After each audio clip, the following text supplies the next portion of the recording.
All right. Welcome everybody to Gogotalx, brought to you by Gogotalx. I'm your host Malachi Johns, and we are joined again today. Our first repeat interview with my main man Darrin X. We had to redo this one because last time he was Mr. Important Guy and was trying to drive around and do stuff while he was on the feed, and it kept cutting out, and so it just was. Yeah. So basically, we need to redo it again because you have an important story to the culture, and people need to hear it. And I want to make sure that people can hear it without a bunch of interruptions and all kind of stuff going on. So, welcome to the show today, sir. Thank you for having me Oh, again. we're being formal today. D. Fraser. I'm sorry. I'm sorry. We're Is not. that what that says? That's what it said. That's what you had to put that in, bro. So that yeah. So okay. I know. That's my D. email. D Fraser. Okay, we're going with D Fraser today. Big time dude. Okay, so I know this is a repeat from what you did before, but the other thing is we have a little bit more time this time, not as rushed as last time because Instagram only gives you an hour.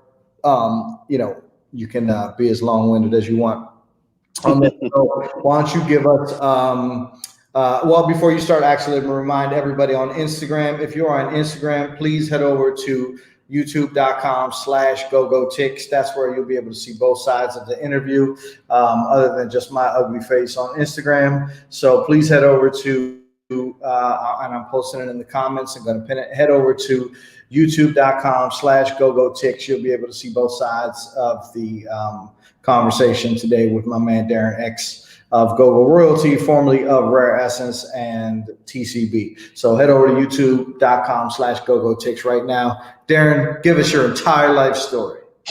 No, I'm just kidding. Tell us about your history in the music industry.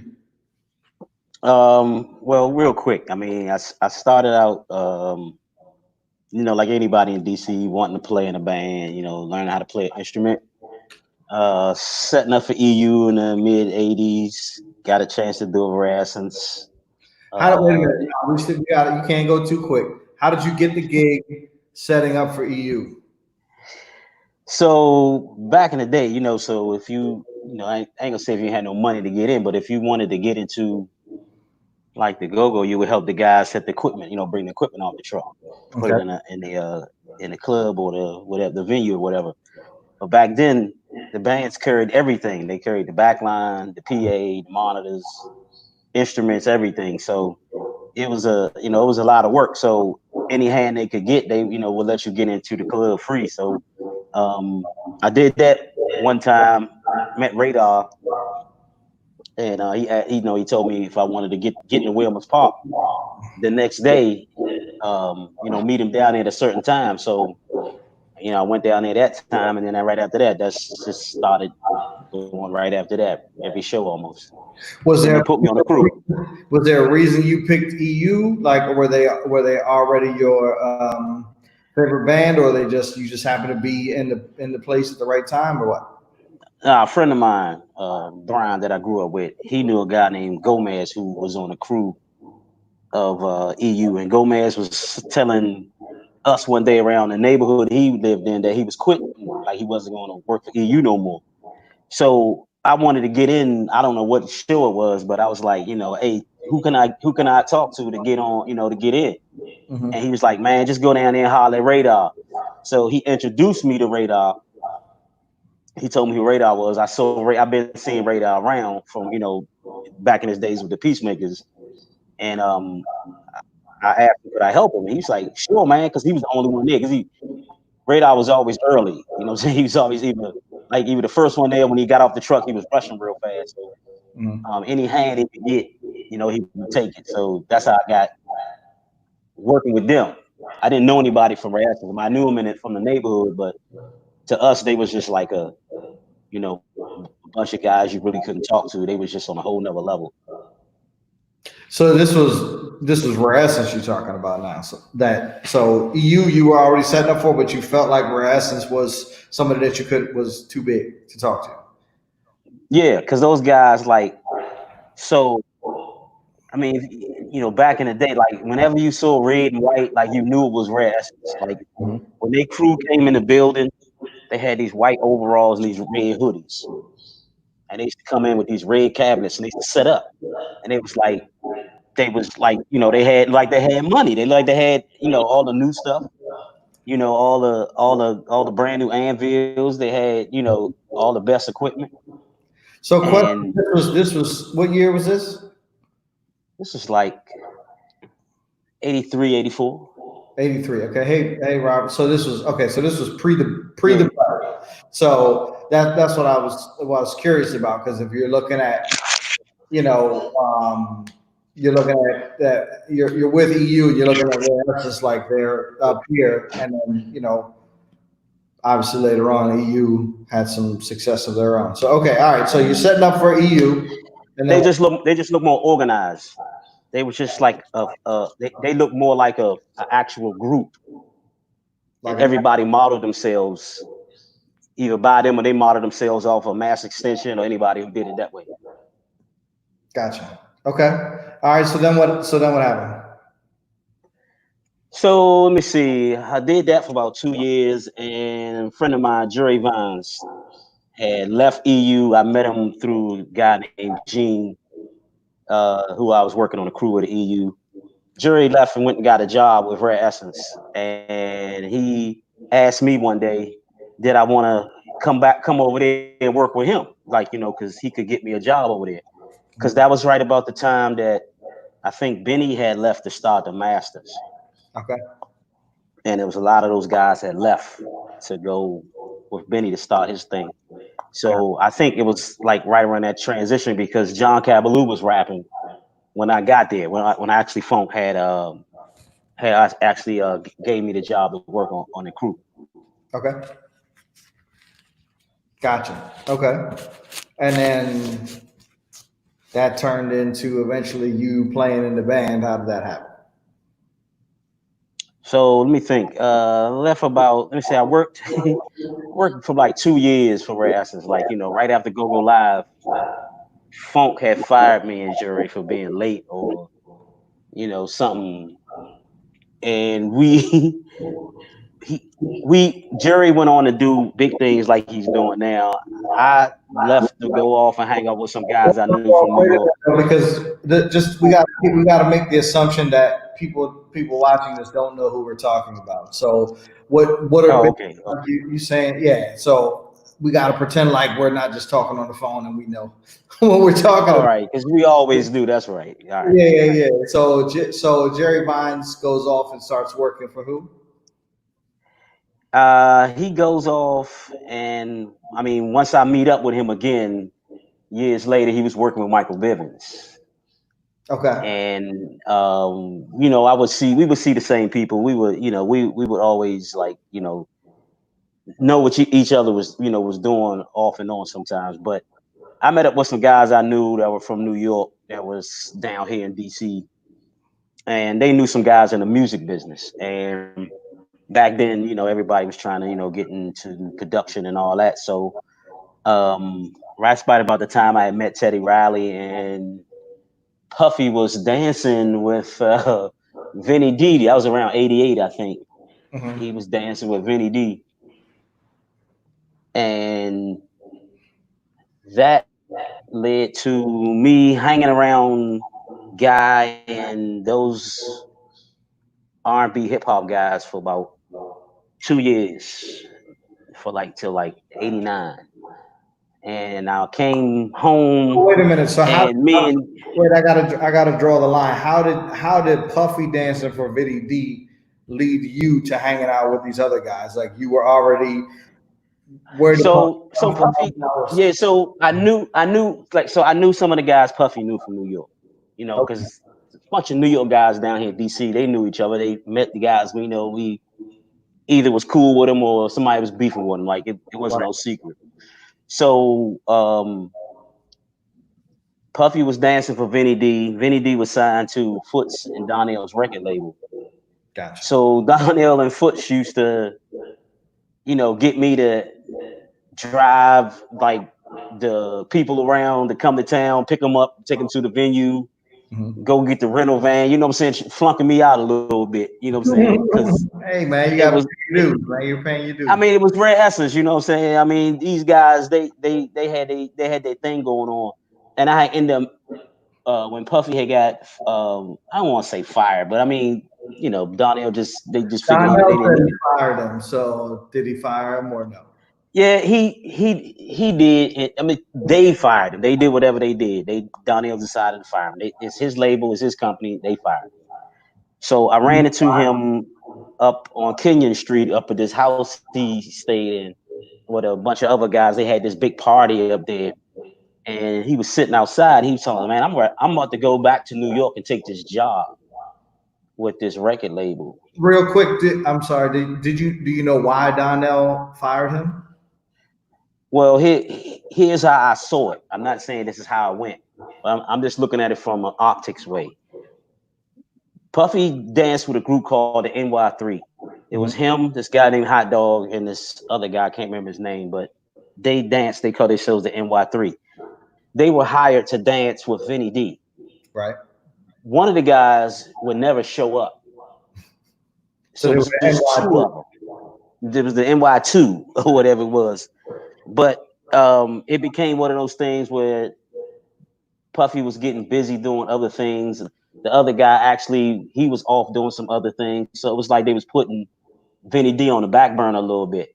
Gotcha. And I think they got rid of Puffy and his guy before they quit on them.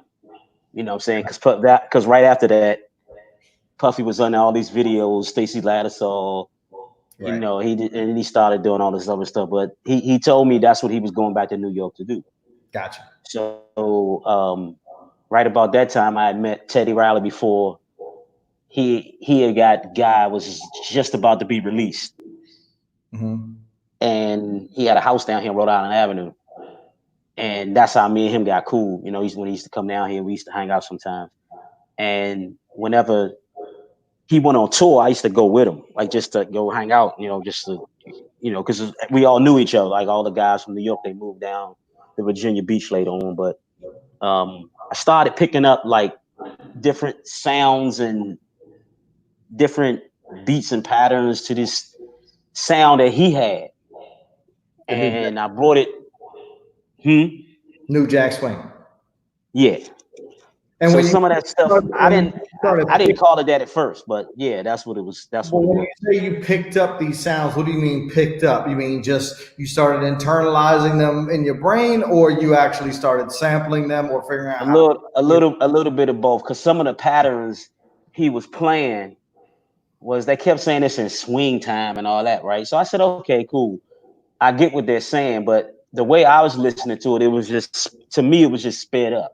Everything that I had learned from go-go and the patterns that learning from percussions driven music sounds or timbali driven sounds. I mean songs. I'm looking at New Jack Swing as being a sped up form of that with the bass with the kick breathing a little bit more and the so top end working real heavy. I just want to clarify. So what your assertion is that New Jack Swing is a sped up version of Go Go, essentially, is what you're saying. Some of the patterns, like when you get to a certain point, you can hear it like in some of the music, but it was all about the sound for real. Like it was the way they mixed it with all the airiness and all that with it. And go-go was much more analog and much more compressed than that. So some of them patterns you could play on New Jack Swing in an analog way wouldn't translate on a digital pad that way. You Yep. just couldn't get the same feel. You couldn't get the attack and the and the release and all that the same. Yep. Sometimes on a pad. I mean, technology has changed since then, but back then that's what it was. So what we would do is in the studio is we would um, when he was producing music, I would just watch what they were doing. And this is before I actually sat down with Ned and Donnell and learned how to produce music with them. This is just me just like watching it from the outside, even setting up with watching EU and how they perform and getting the rare essence and watching how they had a system of how everything was done and watching how they performed. I'm watching the same thing with this guy. Can you expand a little bit on all of those about what, because system is a word that you use that's extremely important. That is a very well, it's a really important concept in business, whether music business or otherwise, and it's not something that I feel like it's really something that gets talked about in go-go that much. And as you're describing people that have been very successful at the top of their game in go-go and just the music industry in general, you mentioned that they all have a system. Can you expand a little bit on, like what do you mean by that? What did the system, what did Rare Essence's system look like versus EU's versus Teddy Riley's? So I guess with Rare Essence, like I say, from the outside, like back in the day, you would just see Rare Essence and say, like they had their self together because they had a system. They had uniforms, they had a clock in time, a clock out time, they paid taxes. I found out all this once I got on board with them, and I saw that this is a system. Just like a regular job, time gets put in on a Monday or a Sunday, you get paid on a Thursday or Friday. Mm-hmm. Practices Wednesday from 6 to 10 or 10 to 12, whatever day we practice. Mm-hmm. How long was a normal rehearsal with Rare Essence when you were there? Ah, man, it varied over the years, because I think right up until we lost Foots, practice was just normal. Like whoever showed up, we would just show up. Like, what I'm saying? We would just go over whatever we would go over. Like we needed Foots there, number one. If he didn't come to practice, it was just one of those things where you just sat around and just worked on some other stuff without Foots. But Mickey would never come to practice almost. He would just make his stuff up on stage half the time. But that was the system. Like, we knew who to call whenever we were in need of some help from them to figure out, to find out what something we needed, time to be at the show. They had uniforms that you had to put on every time you perform with them. Mm-hmm. It was just a system. You just had to be on time, just like a regular job. I guess if your job's a system, that's what I'm saying. They would tell you to be somewhere at a certain time. That's what time you had to be there. We're going on trips. So question. So when you went on a road with Teddy Riley, was he typically performing with a band or was it with a track? So I think right before, a little bit of, well, I can think I'm going back to the height of how, when they were coming out, like a little bit after their album had released, when they had Bernard Bell as their music director, mm-hmm. and Abe was their drummer. Mm-hmm. They played to a lot of click tracks, right? And back then, that's the first time I had seen it. Yeah, that's the first time I had seen that, mm-hmm. playing the click tracks. Well, the reason I asked is because you were mentioning, even with Rare Essence being at the top of their game and having a system, that Mickey would still never come to practice. Sometimes Foots wouldn't come to practice. You would have to adjust. My question is, I had my buddy Reggie on here a couple of weeks ago, who was Babyface's drummer, mm-hmm. and my question to him was, what would happen if you didn't show up to a Babyface rehearsal, or if you were late to a Babyface rehearsal? And his answer was, you're gone. So my question is, when you're looking at, Teddy Riley's band versus Rare Essence, like, was there a difference there in the level? Oh, yeah, it was a huge difference, because I think for those guys, Teddy didn't have any history like Rare Essence did to us. Mm-hmm. So the play with Rare Essence was, like, I guess the height of the go-go royalty hill you can get on, you know what I'm saying, and playing for them. And I guess just going on tour with Teddy, and then was just getting a check. And early on, he had a lot of issues with the first band he had put together.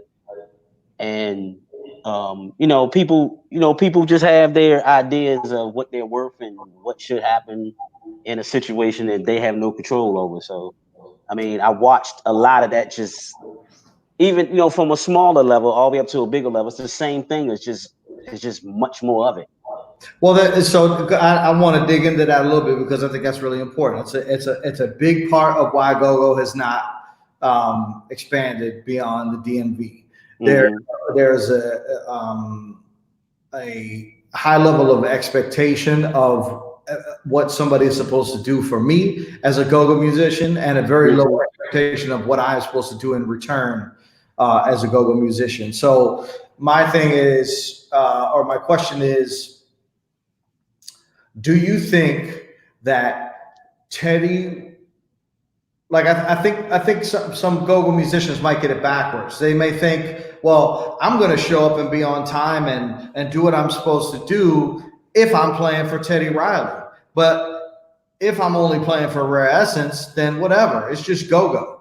And I think that they think that you're supposed to be professional when you're put in a professional situation, not realizing that you being professional in the first place is what makes it a professional situation. So if go-go bands were a little more, go-go musicians were a little bit more on top of things in terms of being professional, with being on time and learning their music before they get to rehearsal and trying to be creative and putting a little more effort and time into what they're doing, they'll find that they'll get a lot further, as opposed to waiting for some magical opportunity to come to them where they then, are making so much money that they have to be professional. You see what I'm saying? Yeah. So, Yeah. but you're saying Teddy Riley had issues with his band at first, and then I assume he did what? He fired them and got a new band.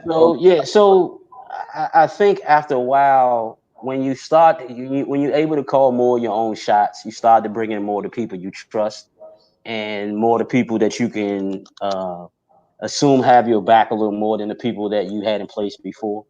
Mm-hmm. So, he had a manager, in Gene Griffin, Mm-hmm. who ran a lot of that business over there.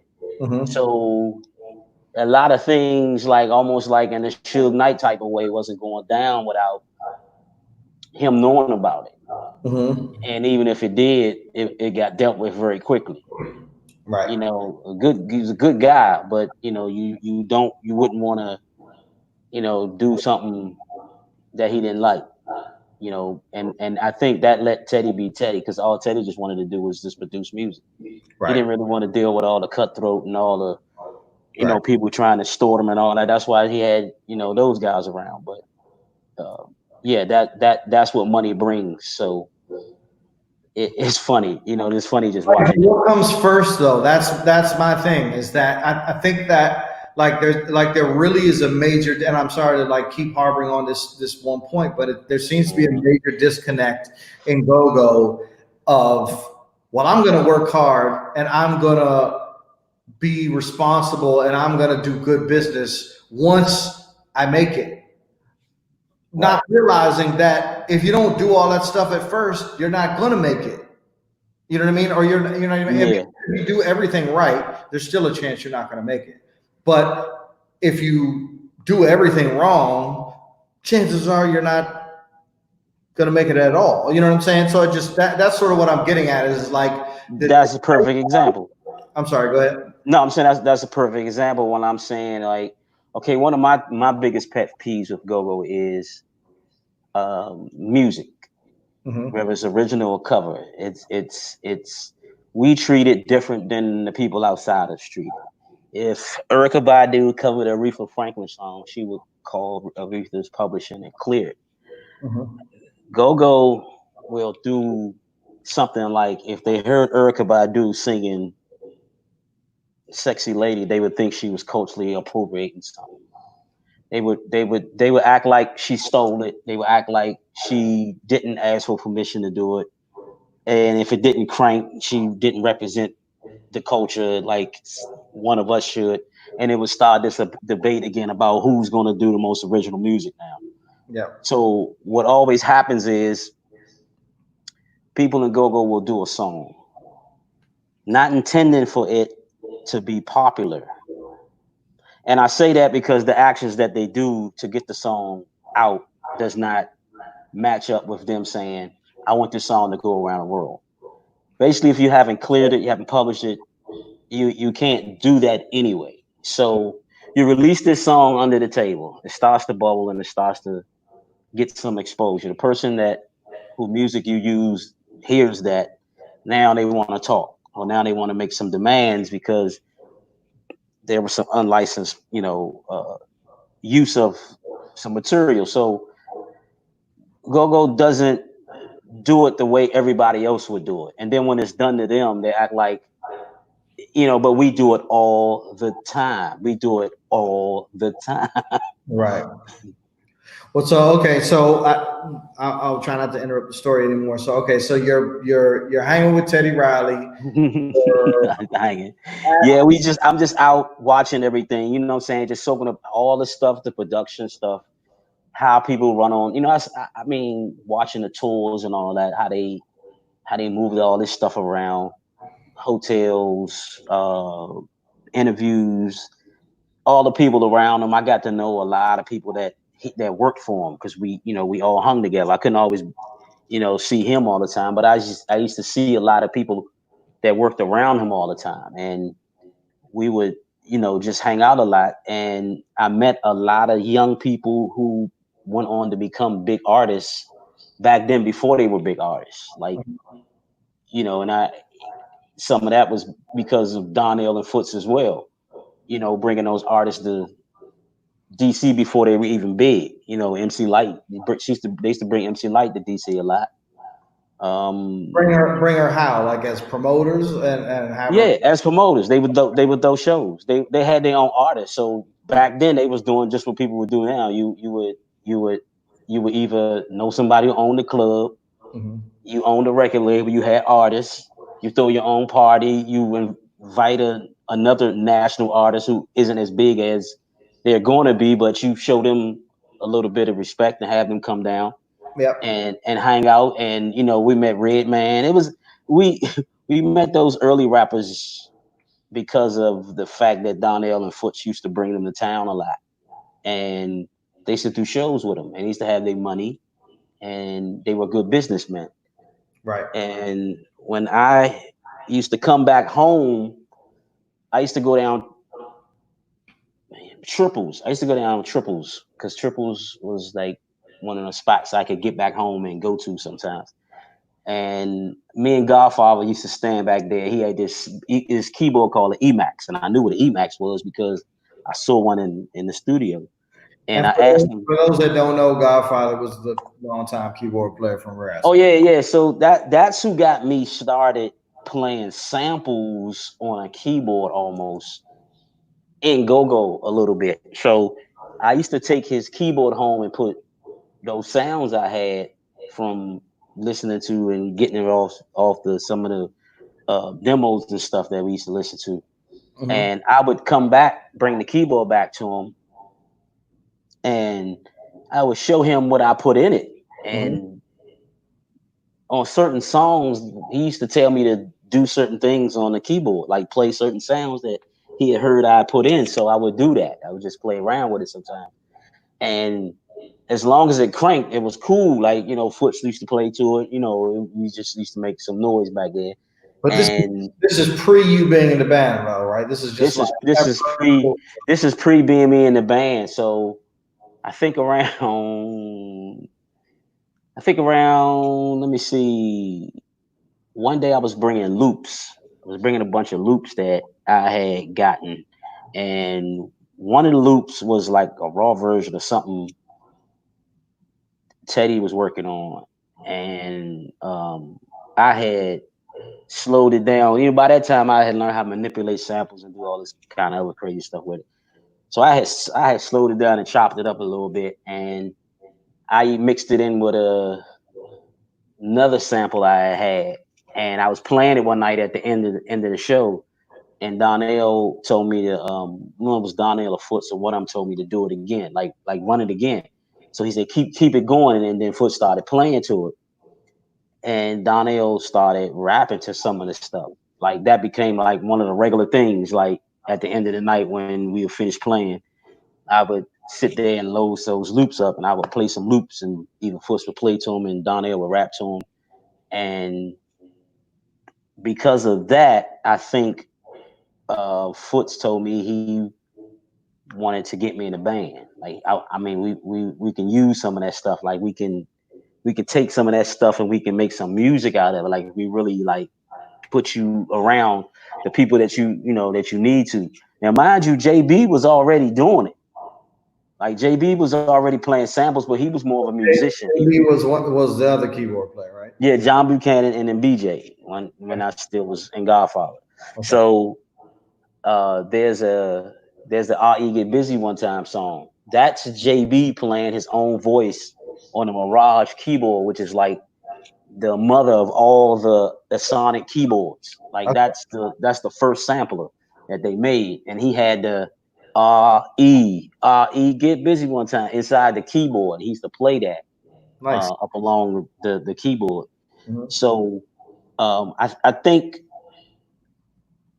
now that I'm looking back on all of that, I think what was happening was Funk, Dre, Ned, Donnell, all those guys were thinking of trying to consolidate a lot of creativity and get a record deal almost. And I think that's how the Uptown thing came about, A record right? deal for not just Rare Essence, but like a record deal for multiple artists, or are you talking about a record deal No, for Rare Essence. for Rare Essence? Okay, For gotcha. Rare Essence. And I mean, I still wasn't in the band then, but Hmm. I think right after that had the deal had fell apart or whatever happened with that situation. I think they decided just to do it their way. Like we're just going to produce everything. And I think right after Funk had left, I was in a band before Funk left because they actually put me in the band. And right before we started working on Work the Walls, Funk left. Real quick, just to interrupt for 1 second. So you said not BJ. I'm sorry. What was it? JB. JB.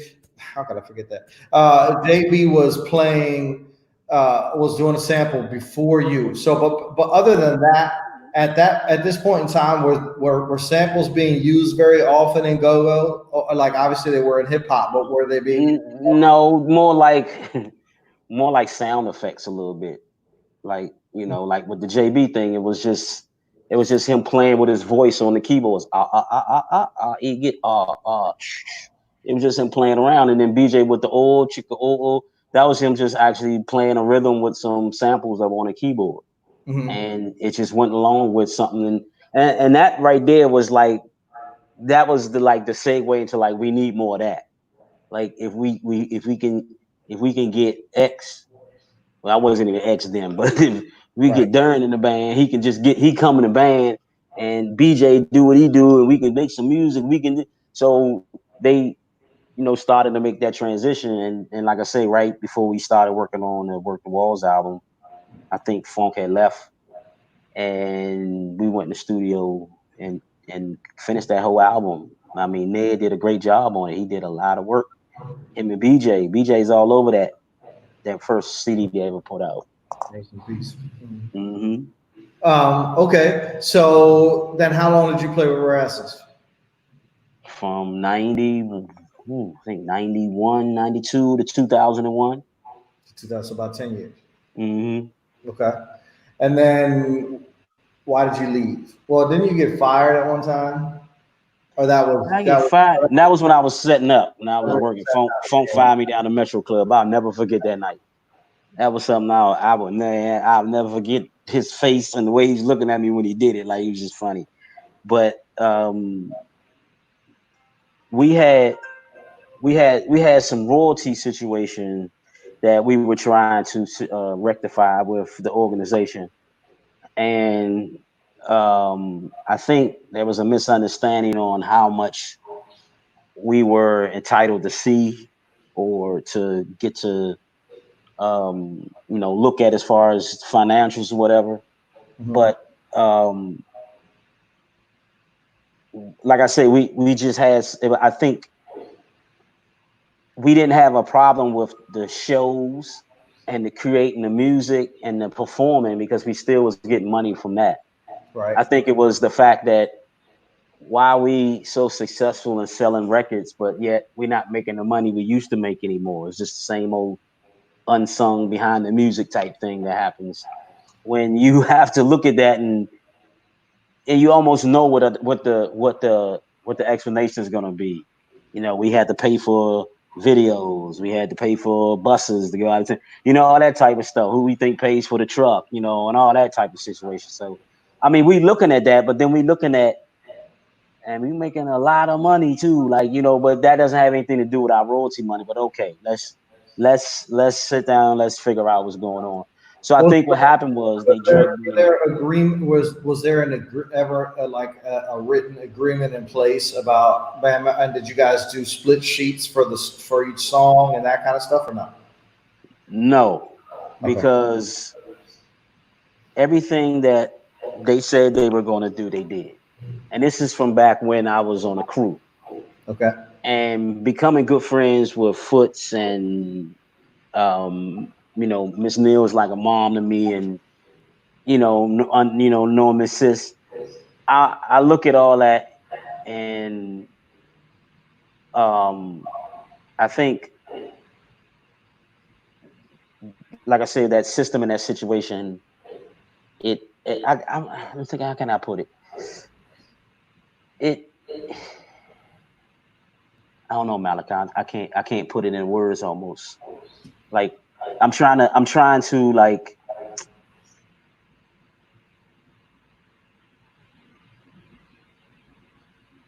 I don't know. Got Trying to you. figure it out. Well, I guess the reason I'm asking is because, you know, I mean, even like I consider myself a fairly well versed person in how the music industry works. And even being one of those people, dealing with publishing and master rights and all of that kind of stuff gives me a damn headache. It's extremely confusing. It's not straightforward at all. And you really have to know what you're talking about. What's up, Robert? You know, so your typical go-go musician is not going to know how that stuff works. And my thought, which may or not be applicable to the situation with respect to you, is if you're playing samples and that's your main contribution to the writing, then you're not going to get any publishing because you didn't write that sample. But if you're producing Well, and you're that that's where okay. So this is why I said it's all get confused, because you're 100% right in a normal world, like the way yeah, it's supposed to work. right, But with Rare Essence, we never had contracts for a lot of things. right, It's just that when we got what we got, we just thought that what we were supposed to get. right, You know, that was it. Now, early on, before that, there was a dispute back then that changed the system around to include us more.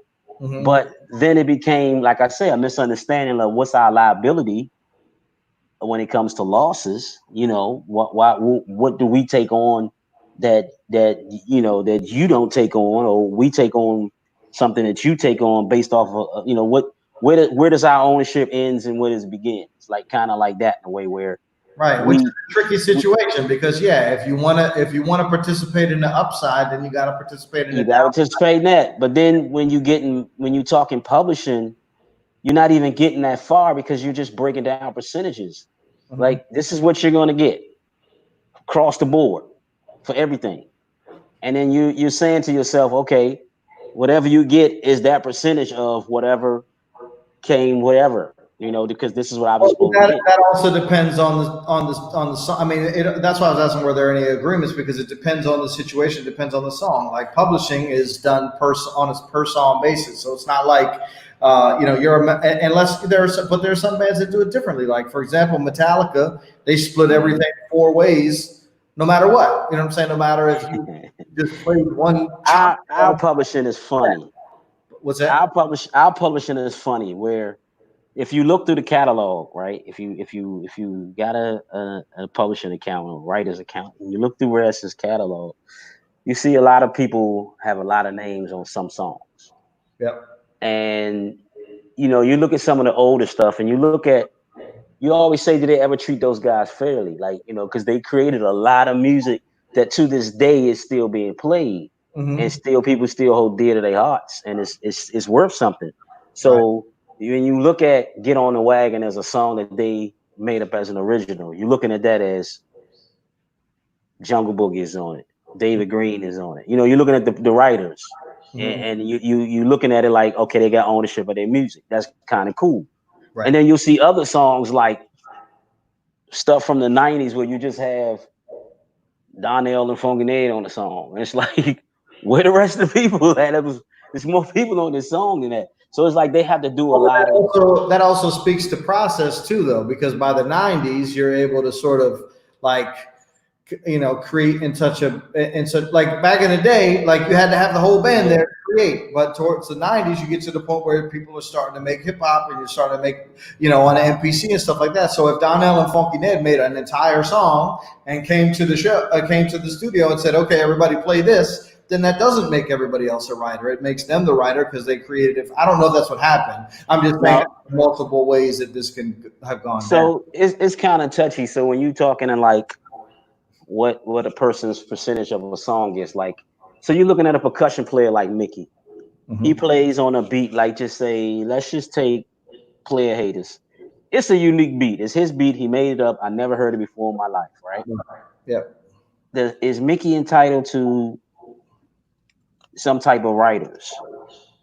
And the rule is always, if you take it out the song and it's not the song anymore, then that's a way of saying yes, it's something that you have to pay somebody for. Right, which makes sense because technically you can't copyright a beat because Right. there's no lyric or melody. However, there is some exception to be made when the beat is such an integral part of the song. And my argument is that, you know, the reason why, you know, Pep and Twink are cut in on, you know, on publishing for Mambo Sauce stuff is because those patterns and beats make the song. Part of the music that it is, you know, that I felt it was fair to do that.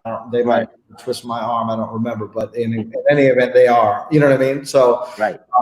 But yeah, no, that's a fair point. That's a fair point, and it's definitely something that you know, is sort of unique to our music because it is. Most other music, the percussion is, and the drums are not that big a part of the sound.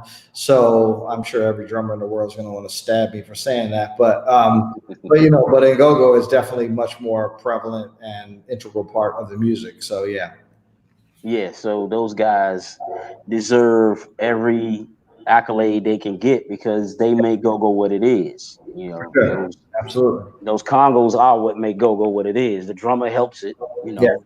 Yeah. But those beats, you can tell you can play a beat is a whole beat is a song. You know, you can play the one-on-one with just the congos and the timbales, and that's a whole song. Or the water or whatever. Yeah. Exactly. No, that's a whole song. Very identifiable. Excuse me. Beats. So okay, all right. So 2001, you left because there were some, you know, if I'm understanding correctly, there were some disagreements about how publishing and royalties, etc., were breaking down. Yeah, a little bit of that. I mean, it wasn't really that serious, but it was just one of those things where it just didn't. To me, it just wasn't fun anymore. It was just too much. I don't know, man. Dre, I always, you know, looked up to those guys. You know, I never had any animosity toward any of them, but you know, it was people outside that I really trusted that was telling me that, you know, maybe it's just time, you know, and that was a conversation I was having offline before I even found out that Donnell was actually leaving the band himself. And that was like towards the end of that year. And when I asked him about it, he said, I thought that they would have told you. I'm like, who's they? And he said, the organization, you know, because you know, I notified them that, you know, this is my last, you know, run with them. You know, I'm leaving. And he told me that he had a project he was working on just to, you know, make a little bit of money, you know, put his kids through college. You know, that's how I just started out with him. And I think it was Bojack and Dave and Blue that talked them into putting the band together because they were all in the studio working on it. So that's how 911 got to be. And he offered me a spot.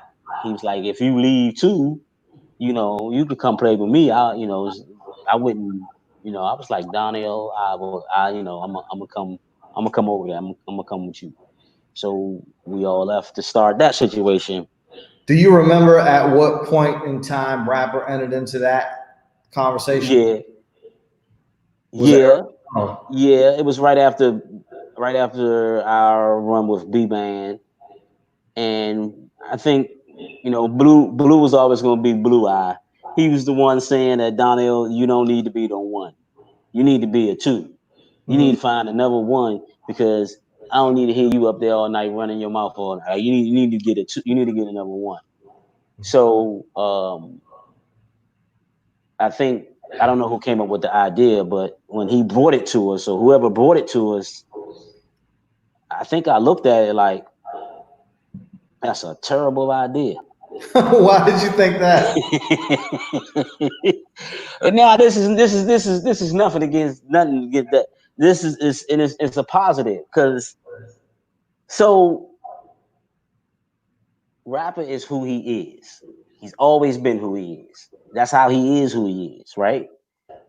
Donnell is who he is, right? So I'm thinking, and I said it to myself, if you bring Chris to this group, you have to let him be who he is. You can't shut him down. You can't tell him this is the direction we're going. If he's feeling something, that's how the band went with him. He would call whatever he called, this is where we going, Yep. right? And no, I think he can work with us. It's cool. It's just us. And I'm like, okay, well, I mean, I'm not. I didn't say not do it. And I never had that discussion with them. But I think always in my mind, I thought about. I used to listen to Northeast Grooves behind the door. I never told them I did, but I used to listen to Northeast Grooves because I was a Backyard fan and I never knew nothing about them. Right. And some of the stuff that I would hear on these tapes was this guy commanding these group of guys playing with him. Hmm. Whatever he did, that's what they, whatever he said, that's what they did. Yep. If he told Smoke to beat his fingers to the bones, that's what Smoke did. Yep. If he told Dig Dug to drop it on the muscle or whatever, that's what they did. So it was nothing unique about it. It's just that it was, to me, it was special because I had never seen that other than Bugs Right. in a rapper do that. So when they said bring him, that's one of the things I said. I said, you're gonna have to let him be who he is. Now I'm thinking we're gonna be on Northeast Groove's time or sound for a good little minute until we get our own identity, which I didn't mind. I loved the crank. I loved his drive. I didn't mind it. Mhm.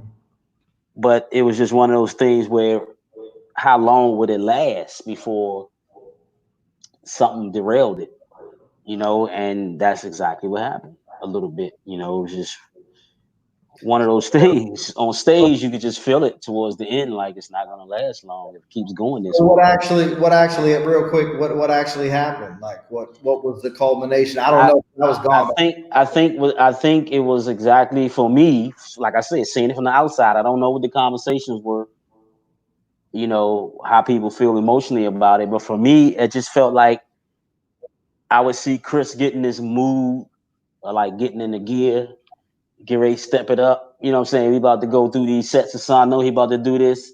And we're in these songs and he's just cranking, letting the beat ride like he does with no music sometimes. And you got this other guy who likes music sometimes, but he's calling stuff when the other guy's not calling stuff. And it just makes the other guys feel like, when you see him put his rag over his face and turn around and put his head up, he's disgusted. Like, My face again. Yep. Yep.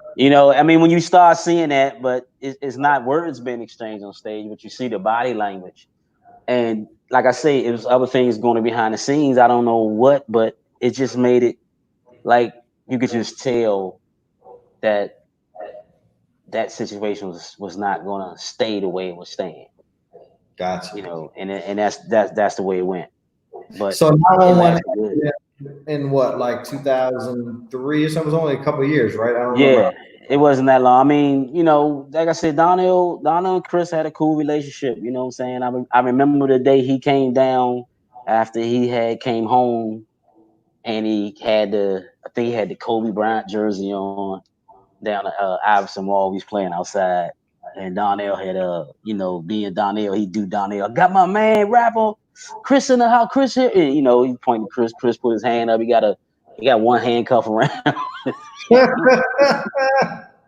so, so I'm like, okay. So I'm, this is before he in the band, but I'm thinking like he's on his way. Like this is something that they had already discussed before that this had happened. So I mean, like it was. I always say playing with Chris was like one of the highlights of like my journey of playing in go-go. Like he's one of the guys like watching Northeast Groove was like you coming from a band, you can see what it is that make them who they are. Mm-hmm. And you respect that even when most people tell you not to, but they good at what they do. Yeah, I mean, I wouldn't go as far as to say that Chris is the only thing that makes Northeast Groovers what they are, but he definitely is a huge part of it. And in my opinion, I'm sure this is controversial, but in my opinion, the best that's ever done it. I've been on stage with all of them. Yeah. No, there's no slight to Kyrie and all those guys. Like I say, mm-hmm. they played with him. You know what I'm saying? It was he worked them. Like he let those guys do what they do. Well, the other thing he did was it wasn't just about that we did whatever he said. It was also that he was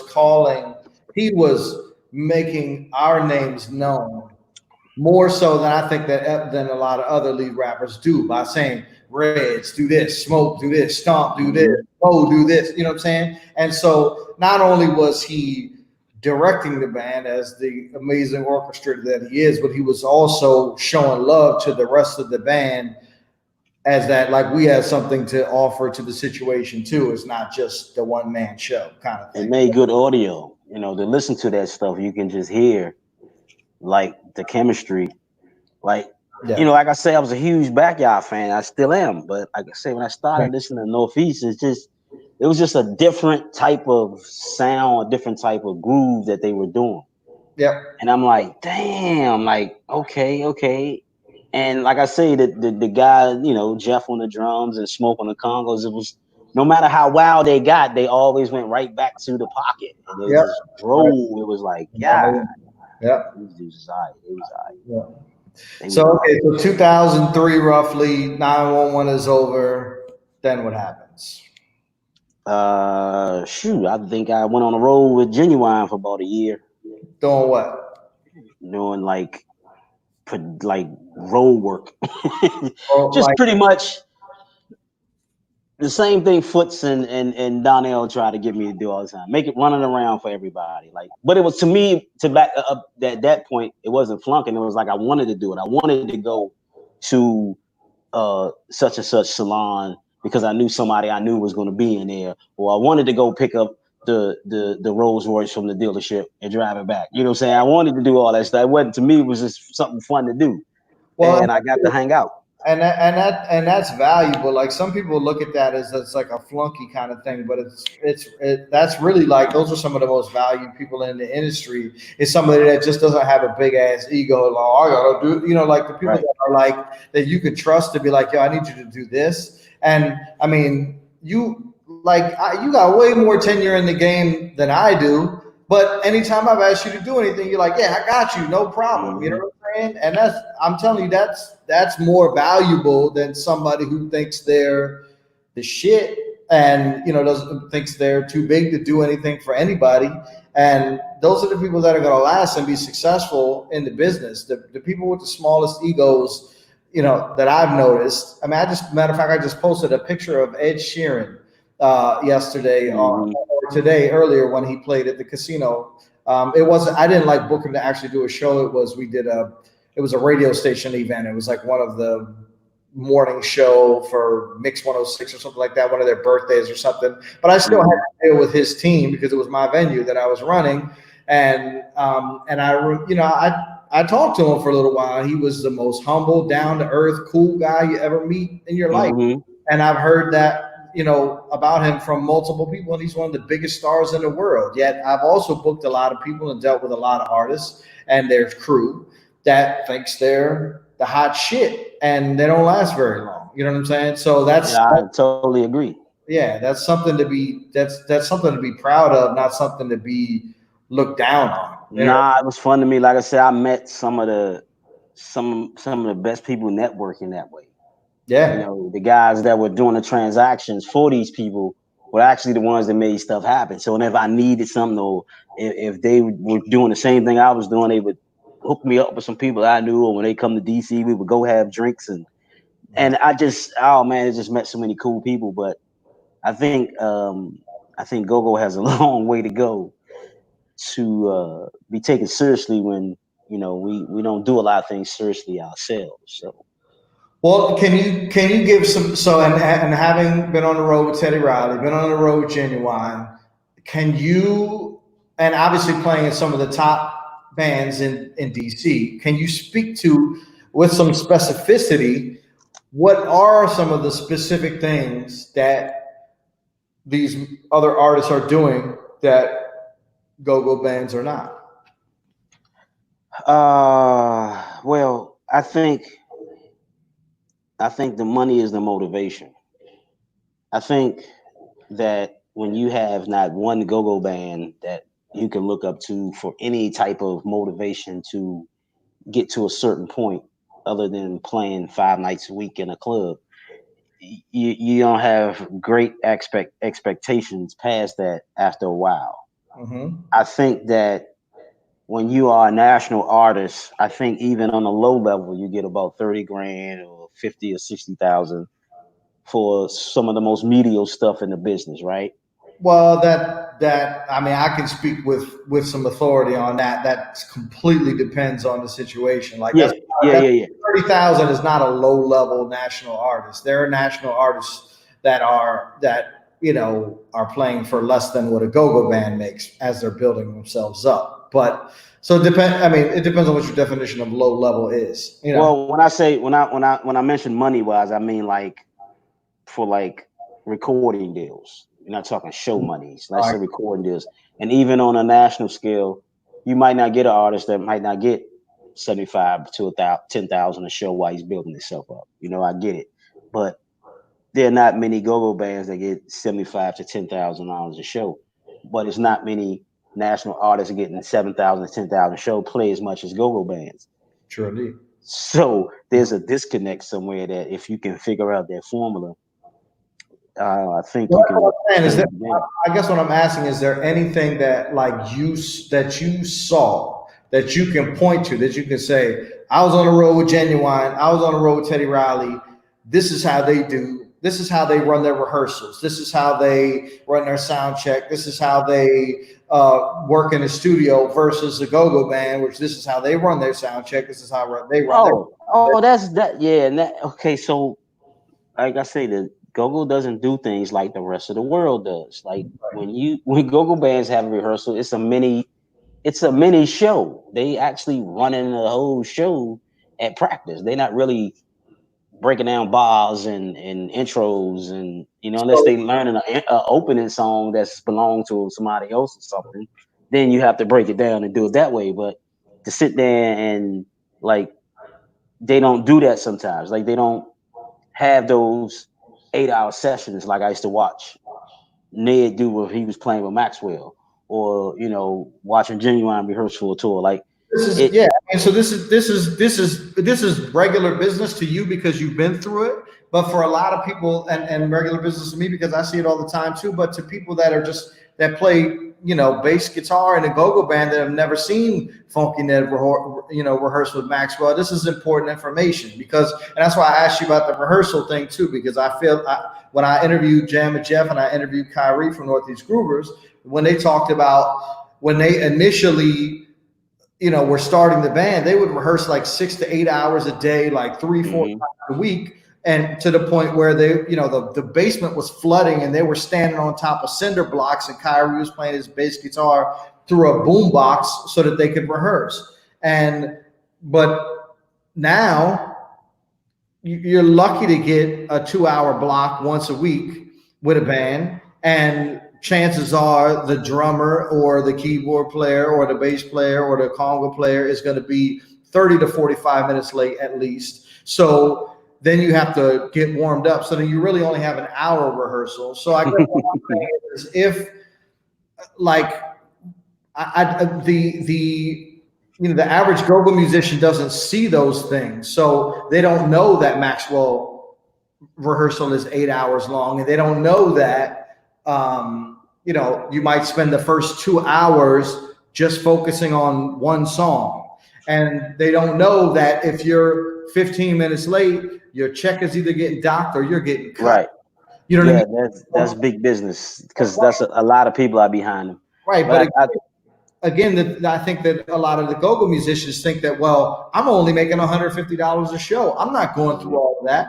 Well, you're right, always going to only make $150 a show until you start acting like that, until you start raising your level of expectation and your level of effort and energy that goes into what you're producing.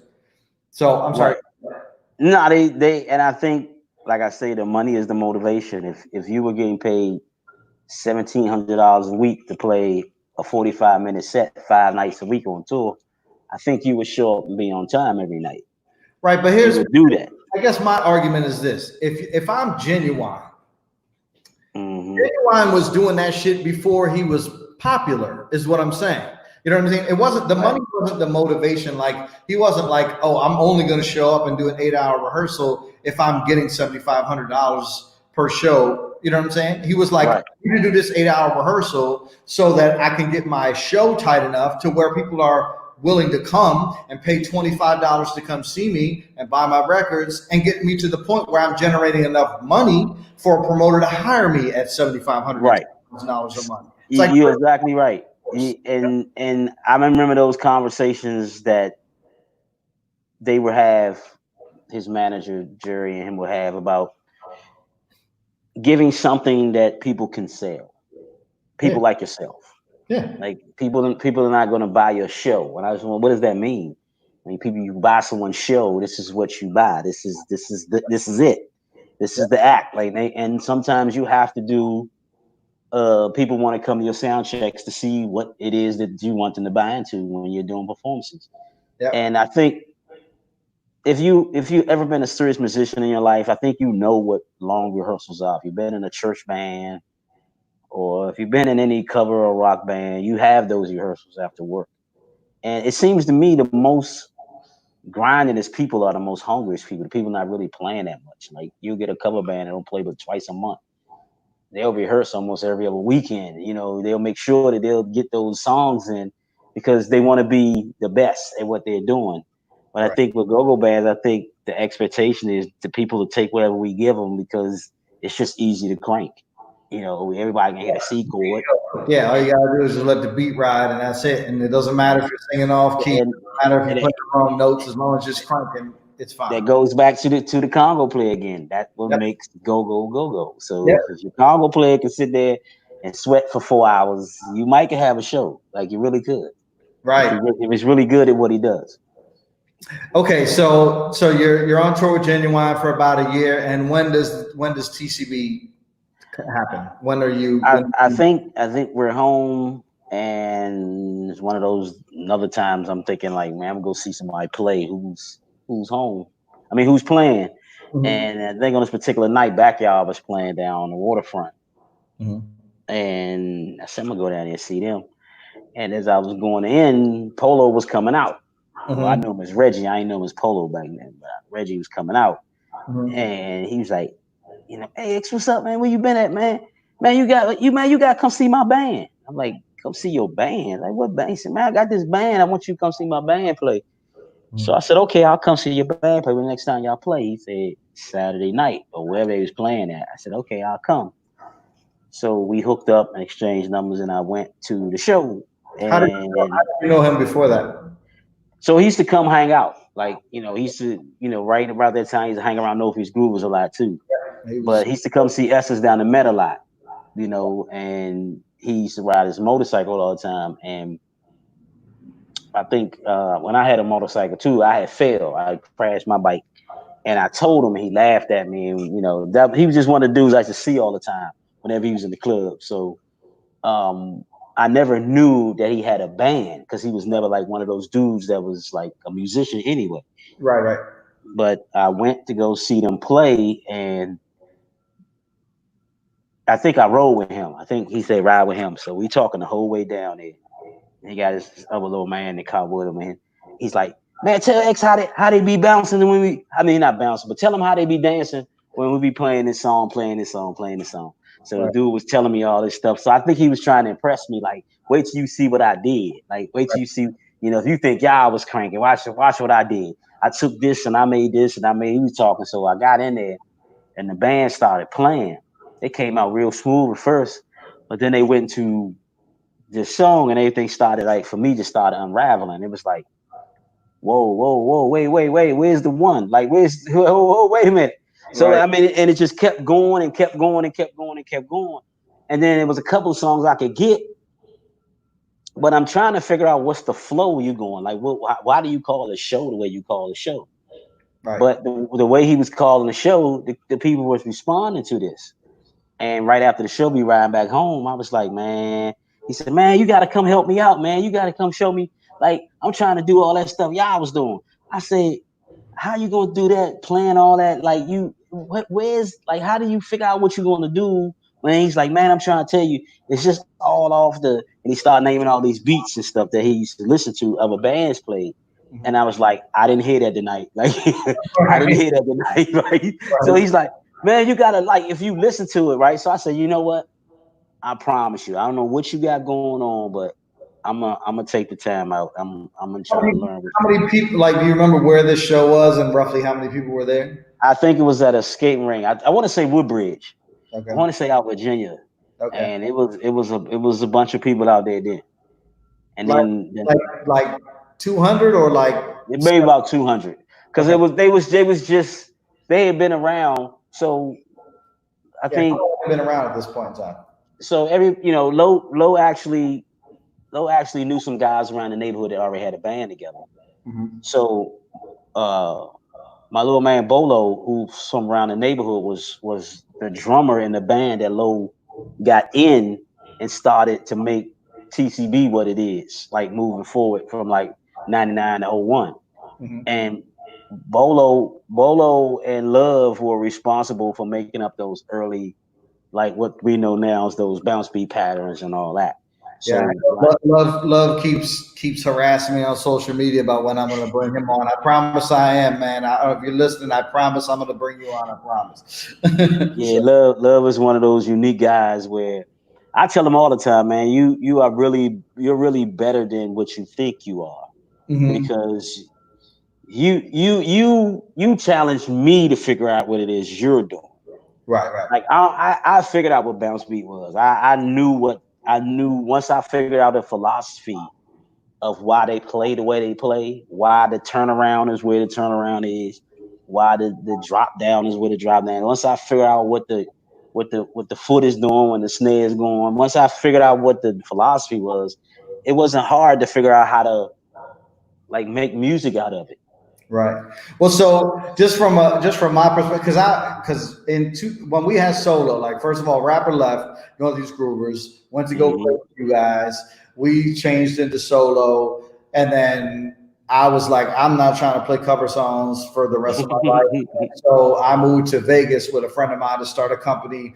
Ended up the company didn't work out, but I started working Right. at a radio station. Then I went to LA, and while I was in Vegas and I was in LA, that's when I started coming up with the concept of mambo sauce. Like, why, like just seeing other places and seeing like I had Cy Smith, who's she's from home, but she used to sing with Whitney Houston and Shaka Khan and Eric Benet and all those people. Mm-hmm.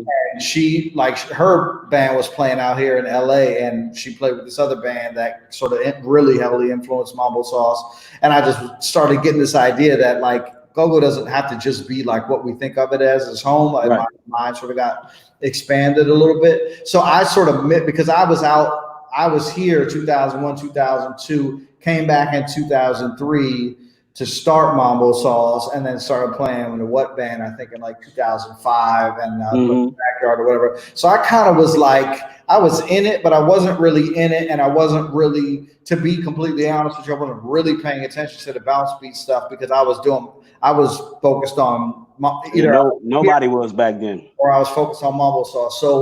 So you said 99, 2000, between 99 and 2001 is when he really started like dialing it in and Yeah. creating. So I think Bolo had left the band, and they got Neil. Neil played with Raw Image. Yeah. So they got Neil, and right after Neil came, I came right after that. Okay. So they had already like created some of these songs that I had to listen to on CD, the early stuff, just to figure out, what it was they were So doing. when you came in though, you came in just as the musician, or you came in as part of. Well, Did you come in? I came in as, when Lo first asked me, he was like, I want you to help me like get the music right, like make it in a way where, it help me tighten it up. Like he actually wanted me to play. And I think I played a couple of shows with him, but I'm like, man, y'all, they really play. Like they so busy with the stuff they play, and it's like, man, y'all really be working. Like you got a tight band, like the guys that they had playing. Right. And I think he wanted to do more stuff. Like he wanted to step past the normal stuff he was doing. He wanted to add more samples and stuff into the stuff that he liked when he listened to go back in the 90s. So I think when he came to me and asked me, man, I want to play some samples. I'm like, well, you gotta get somebody to know how to do that, because the guys you got, they don't know how to do it. Mm-hmm. So he found Goldie, Mm-hmm. and Goldie came in, and I remember the day he called me. He said that he wanted to. He said, can you give me a sample? I said, what sample are you looking for? He said, I'm looking for the Pac-Man sample. So I was like, a Pac-Man sample? What Pac-Man sample are you talking about? He said, like the chopping sample. I said, the chopping sound like the chocolate chicken shop? He said, yeah, can you find that? I said, yeah, I can find it. And he said, oh yeah, I want that. I want the ghosts when they go beer. I want that. And he started naming all these other samples. So I'm like, why you want all these Right. samples, right? So he's like, can you? Because Goldie had the same keyboard I had, right? So he had an ASR. I had an ASR, so it was just easy to put the samples on and bring the discs instead of trying to transfer all that stuff over to his keyboard. So I brought the disc to practice, and I gave it to Goldie. He loaded everything up, and I showed him where the samples was at. And we played around for a little bit, and Lo came into practice. He was like, "You got me? You got me? Did you get me?" I was like, "You talking about the samples?" And I showed him on the keyboard. He said, "Yeah, that's what I'm talking. Yeah." So he was all happy about it for a second. And he's like, "Watch what I do with this. Watch how I flip this. You ain't seen nothing. Watch this." So I was like, man, okay. Now, mind you, that beat that goes with that song, it's real fast, but it's like a different type of bounce beat. Like it's like a different type of stuff that they were like getting evolving into, that they were just going to start doing from that point on. Right. I could tell that they were just going to get better at what they were doing, because they will create stuff so fast. Right. They would never stop. Like if once they made a song, they was on to the next song, on to the next song. They had so many songs. And I think one of the smartest things he ever did was made that song about Mike Jones. Mm. Because that guy actually contacted us. Like he actually came to DC looking for us because we had a song called Mike Jones. And Right. we ended up doing a show with him at the Mad Chef. Nice. So yeah, that they made it fun for me. I have a question. So if traditional go-go is defined by the Mr. Magic beat, what is the definition of bounce beat? How is bounce beat different than what we call the breakdown or a typical, like a off the muscle or whatever? Like what specifically if you can break it down from a musical perspective, how would you break down the difference in the bounce beat the break from traditional go-go? That's a conversation I had with Bolo a couple of weeks ago. Mm-hmm. And he broke it down to me a little bit.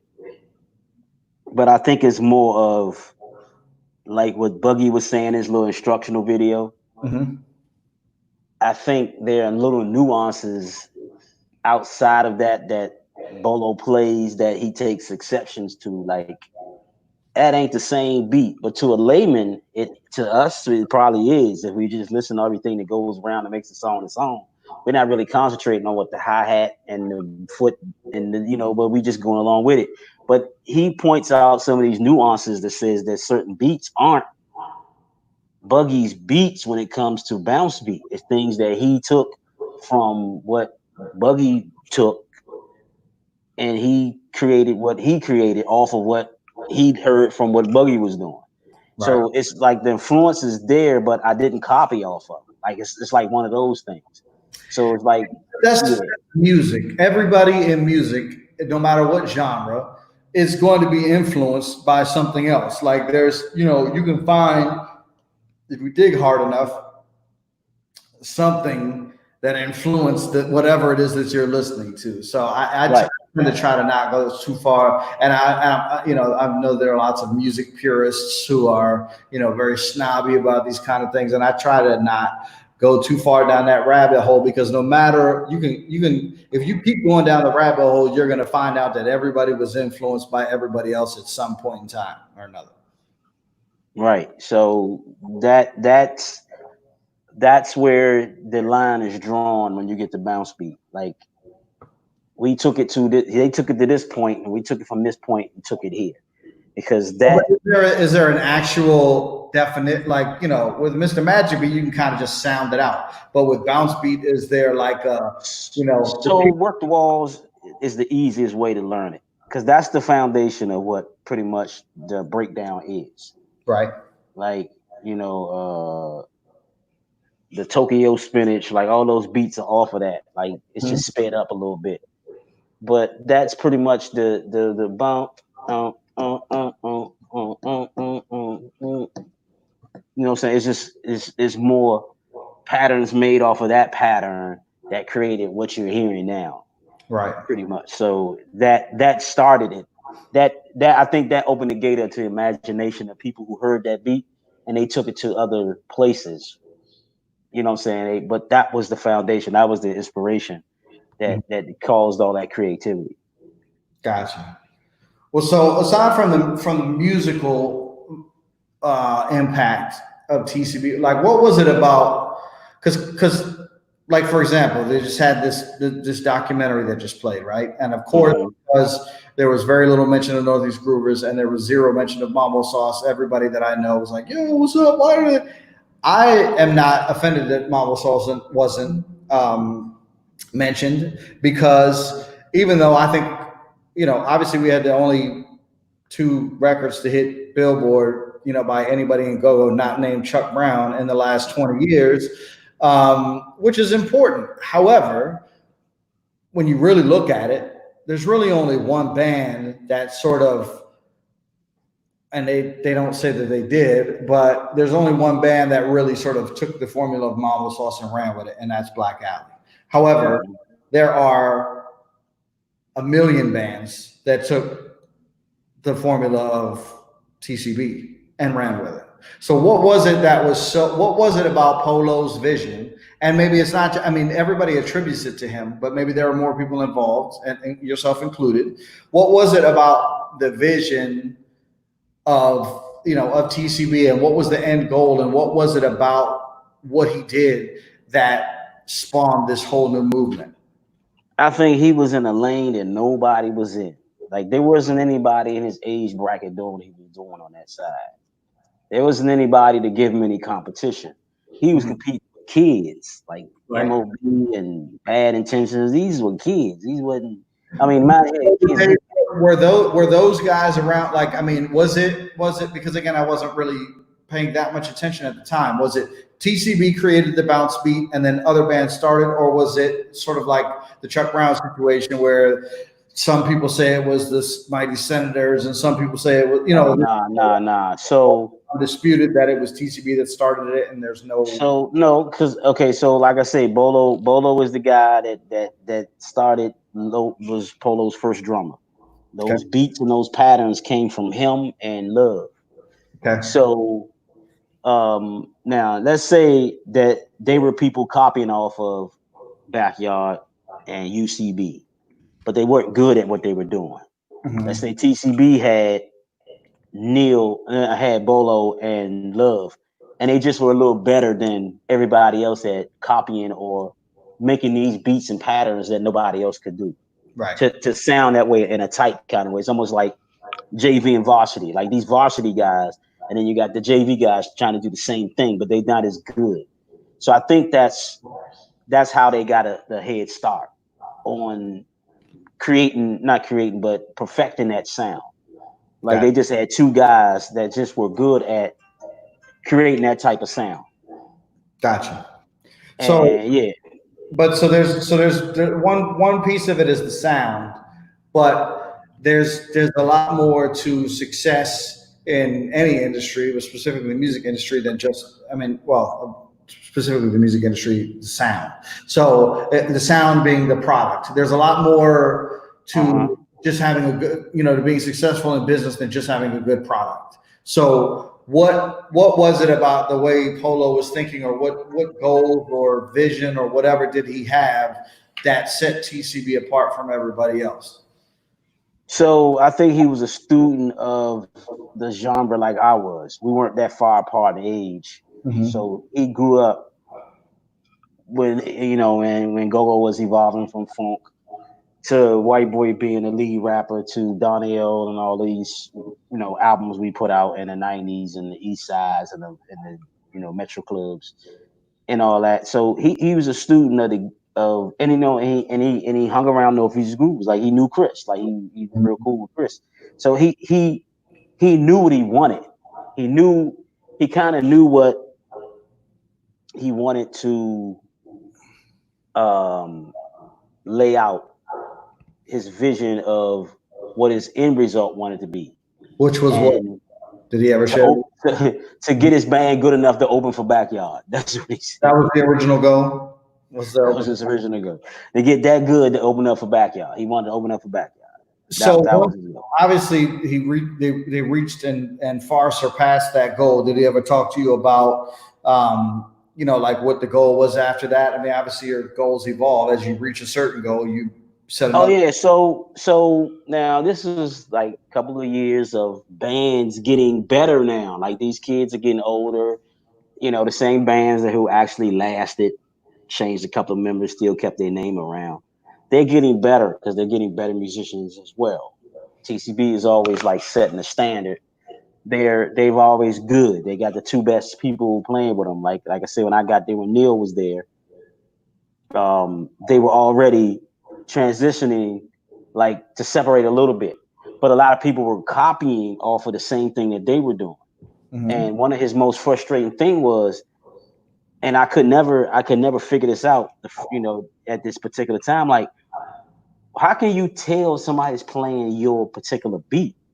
Mm-hmm. And he says, because I know the beat. Mm-hmm. I know how it sounds. Like I know how it's gonna show me what. I don't know what this particular beat was, but he showed it to me. He patted it out on my shirt when he was playing the snare. He was patting it out on my shirt, and with the kick and everything. And I was listening to the other band playing it. And he says, that's the same beat to go with. And he was playing it. I was like, how do you know that? He was like, because I know the beat. Because this is what he used all of that stuff to get through the cadences he needed to do to stay in time. Mm-hmm. So he used the percussion to stay in time. Like he knew certain things are going to happen. And he knew, like, if you don't know how to count, you just say to yourself, I know when a certain thing happens in a song, I'm supposed to do this, right? So, and when you're waiting for that part to come, because you know it's coming, you just go and you right on cue with it. And this is what he used to keep in cadence with some of the timing he used. And he used to always show me how to what he was saying went along with some of the beats. Well, so having said that, we got a question coming in from my man Robert Doc Best, and he said, "What would be?" And this is sort of what I was asking before, but he asked it in a way better way than I was asking, so maybe I was being confusing. He said, "What would be the best way to describe bounce beat in layman's terms? Like you've never even heard go-go, you don't know the difference between bounce beat. Like what is the difference between bounce beat and go-go? Like what? How do you describe it?" I mean, like I say, work the walls. That's that beat. Well, I've never heard work the walls. Like what? Then how do you see what I'm saying? Like So let me see. I mean, there's nothing else like it. I mean, that pattern. I can't create another song like that. I couldn't Mhm. even show you like. I couldn't even play a record that's even close to that. Right. But I mean, I guess I would say, and correct me if I'm wrong, uh, Timbali based, um, and I don't know the exact breakdown of the So I pattern. can think of like a church chop. I don't know. I don't know. I couldn't even describe it to you. Right. I mean, to this day. I mean, Well, so maybe even when we made it up, it that's was. something we need to figure out, though, because if you Oh could yeah, yeah, yeah. be able to describe it. So the second question. So James Anthony said, "Are you talking about Love the Congo player, Raw Image Love, or a different person?" This is a different person. This is Love LUV, who played with TCB. It's not the Yeah, same it's as Love. lovey and love. That's how I distinguish the two. Lovely in Love. Lovey, Luvey, Okay, lovey. gotcha. Yeah, so it's LUV. Yeah, James, it's a different person. So okay, but so it's sort of back to that, back to the other question I was asking. Like aside from the music, I know you were saying that he could tell that people So yeah, so it was like a outside of the music, like like other than I want my band to open for Backyard. Once he did that, did he ever say like, was the goal of TCB? I know you guys did like a movie, did a couple of real videos. right. So yeah, so all that came later after. So let's say okay, we got to a point we playing shows, the music is cranking. I got the CDs sounding decent. We had Al Winkler running sound for us at one time early on. And then we started dealing with some younger guys and we started putting a lot more CDs out. Mhm. And I think from a record business standpoint, I think he understood that if I had much more product out, I would be more popular. Mhm. Right. And I'm thinking, okay, well, where are the people that's going to listen to this? And then that's how we started to get uh um we couldn't figure out. I think all we had was a name. Like that's all we had. Like Rare Essence was the inner city groovers. You had that type of branding. Like what is TCB? And Backyard was Bad Boys of Go Go, so that's where Right. Bounce Beat came. So right. So the thing from Bounce Beat came along when he was like, "Man, I'm tired of everybody playing my beat." I was like, "Well, you got to distinguish what you're doing from what they're doing. Even if it's in name only, you have to like stamp it some kind of way." So up So until this point, it wasn't called Bounce Beat. It was just nah, the way that nah, it wasn't. No, it wasn't called. I mean, to me, it wasn't called anything. It was just it was just the way it. that. It was just the way they were playing, right? It was just the way they was playing, and he came up with that name. He called me like I don't know, it was like either before a show or after a show. He called me. He was like, "Man, I figured I know we're gonna be ourselves. We're gonna be the Bounce Beat Kings." And because I was like, "But why?" And I'm thinking, and on them things again. I'm like, "Why would you call yourself that? Like, what are you talking about?" He's like, "Man, because this is what we do. We bounce." And I'm Mhm. like, "What do you mean, like the bounce? Like you like the music?" He was like, "Yeah, we the Bounce Beat Kings. We gonna be there." He just telling me, and he just hung up the phone. I was like, "All right, cool, right?" So I think I saw him later on that night, and I said, "Man, you crazy? You know that, right?" He said, "Why you say that?" I said, "Because you figured out a name, but did you really think it? You know, I always tell you to sleep on it and then wake up the next morning and ask yourself, is this still a good idea before you get something tattooed on you? You know what I'm saying?" So he says, "Yeah, I thought about it. I think it's a good name." Then he started breaking down to me why he wanted to call himself the Bounce Beat Kings. Is because if anybody else tried to do it, we the Kings, we the one that started it. We the one that got it the way it is. That's why everybody want to copy off us. Yep. I said, okay, cool, go with it. The next week he had jackets already made up with the There you Bounce Beat go. Kings on the back. So that was the beginning of like not the beginning, but that was like moving past like he'd already had the band wearing jackets. Everybody had the same jacket. Everybody had the same chain. We did started on the first movie before he came up with the name Bounce Beat Kings. He I think the whole thing was just we had to go where people were. Like we had to get online. We had to get to people's phones. Like we had to draw people in with exclusive content. Like Mm-hmm. we would, what one of the things I would do was I would try to find people that mentioned something like with a hashtag, Mm-hmm. and I would send them a link to a single one of off one of the CDs we were about to put out. Mm-hmm. Like, here, thanks for mentioning that. Here's an exclusive just for you, knowing that that person wasn't gonna keep it to themselves, right? So Right. the fact that we because our CDs were they everybody's waiting for every CD we dropped, they was waiting for it to come out because he would put something new on every CD. Like he always put something new, some Right. kind of way he would hit something, and I think he understands the fan base, what fans really wanted. Like they wanted an experience, and they also wanted to have access to the people that the music they were listening to. Right. So it was just fun to just do all that with him. So James has another question. What made them decide to call their new sound "Go-Go" versus "Bounce Beat"? So, if I understand your story correctly, I don't know what the time frame was, but TCB was already a go-go band that had just Yeah, developed 99. They go-go, didn't come out. and Yeah, then after everybody started playing their different go-go beat, which is based off of "Work the Walls," essentially, then uh, they decided they had to come up with a name to be able to differentiate themselves. So they were already go-go before they right, were bounce beat. So right. that ends the dispute. I like this dispute of whether bounce beat is go-go drives me up the fucking wall. Like Nah, it's Bounce just Beat. The name Bounce Beat was created to distinguish what TCB was doing, and to say that they were the kings at doing what they were doing, because right. everybody else was doing that same How beat. many years had TCB been playing this way prior to coming up with the name bounce beat? From 99 up to about 03, 04. Okay, They that's came up with the name. 5 years. 5 years. The go-go band that invented bounce beat was playing for 5 years as a go-go band.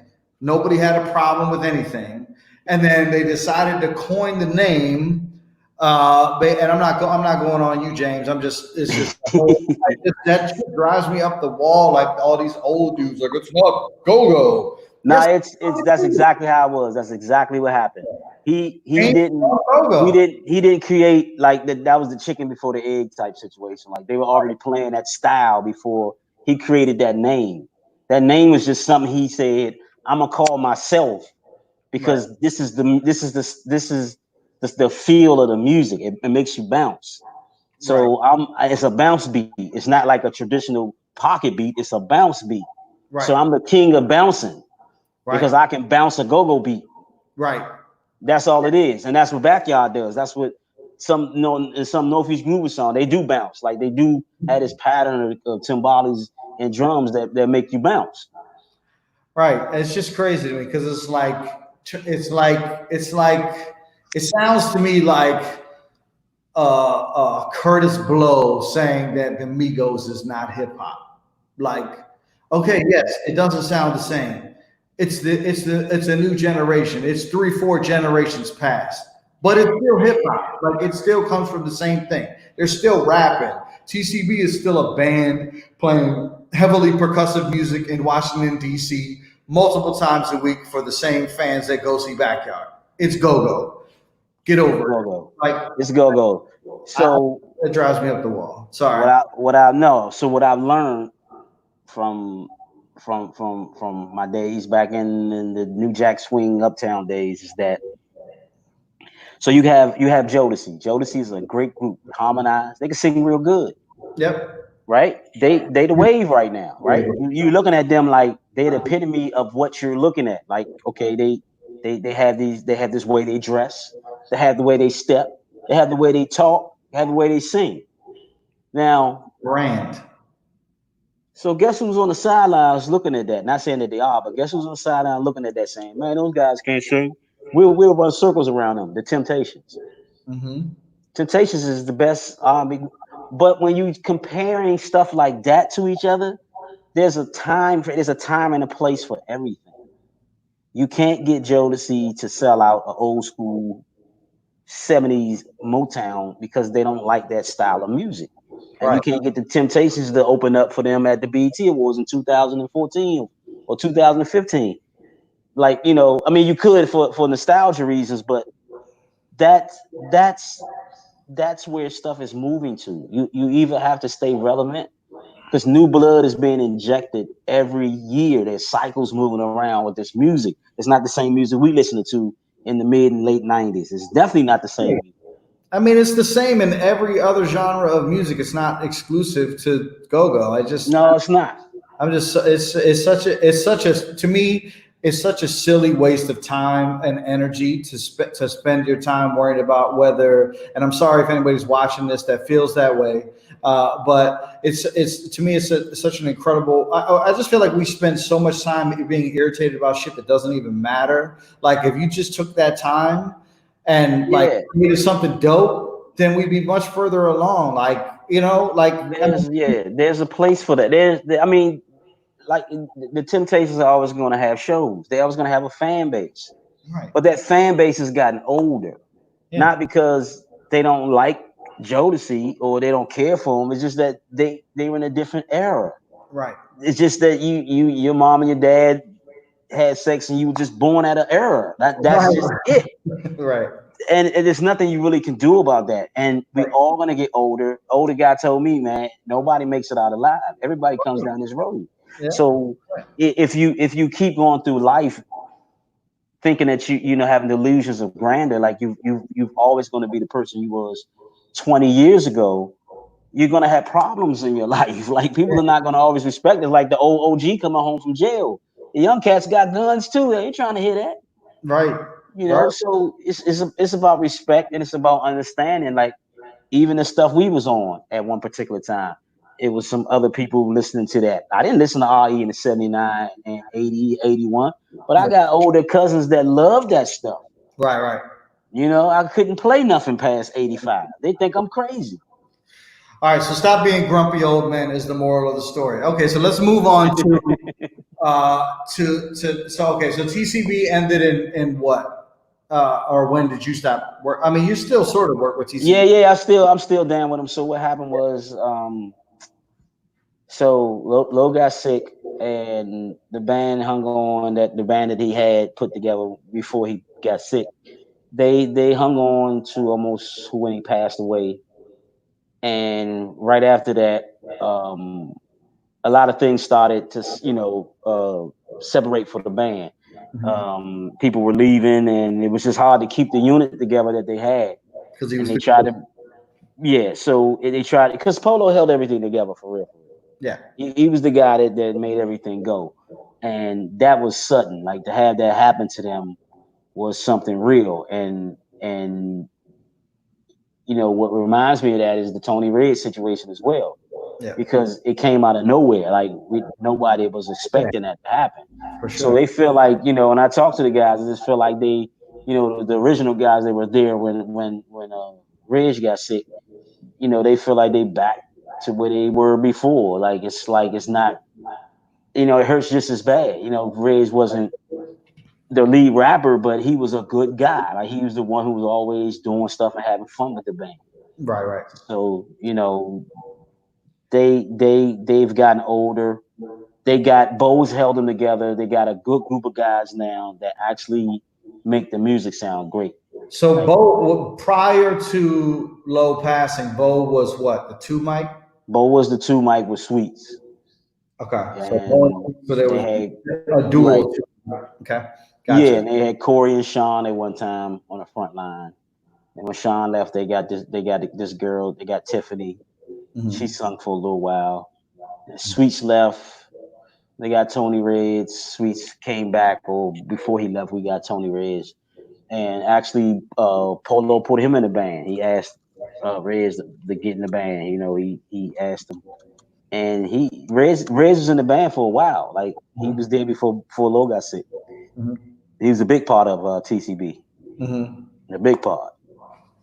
So they're still doing their thing now. I saw them come out here. They played out here in LA. Me and Tabby Benet went. It was Mm-hmm. super dope. Wale was there, Alizé was DJing, everybody that was from home that is, affiliated with these, or that lives in LA that's affiliated with the DMV in any way, shape, or form was there. It was really dope. That's what Go-Go needs. Yeah. That's what Go-Go needs right there. Well, the difficulty, this is the difficulty. So, and I feel bad because I don't remember the guy's name. It's not Ben, but whoever their new Rome. That's my man. Yeah, Rome. Rome. Yeah, Rome. That's what it was. So he called me and asked me to help him find a venue. And I did try, but I was like super slammed. It was like right when my agency was starting to take off and I had a bunch of stuff going on and I probably didn't look as hard as I should have. And I feel bad. So they did find a place and they were able to make it work. But the time that I saw them was a separate event from that because they've been out here twice that I'm aware of. And I wasn't able to make it to the first one. But the second one was a BET. It was the guy named Spicoli, whose mother runs Deborah Lee's son, Deborah Lee, who runs BET, his birthday party. TCB was his favorite band. So he brought that out here. I don't know what the financial situation was on the first one, but this is something that, like, I don't think people really understand when bands play out of town. There's a difference between a touring act that goes to different markets and builds up their fan base. And it, like, say you take 2 weeks and you drive from, DC to Chicago and you hit spots in between. It's not going to take you 2 weeks to do that, and then you come back and you hit spots, you go up the northern route and come down the southern route and you hit venues all along there and you build up spots in between them. That is a touring strategy that national artists have been using for many years. That is totally different from a TCB coming to Los Angeles and playing for somebody's birthday party who has a shitload of money and can just pay them to come out and play. And it doesn't matter. And there wasn't any money made because it was free to get in. It was just an invite only. You know what I'm saying?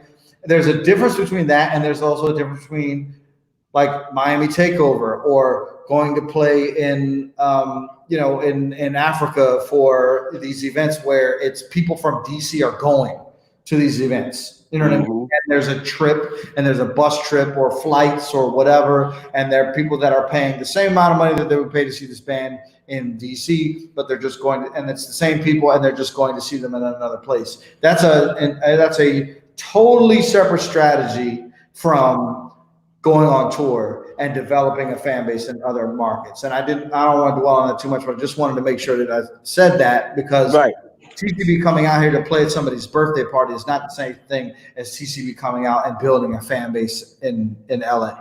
You know what I'm saying? Of LA people. Because it was all DC people at this show.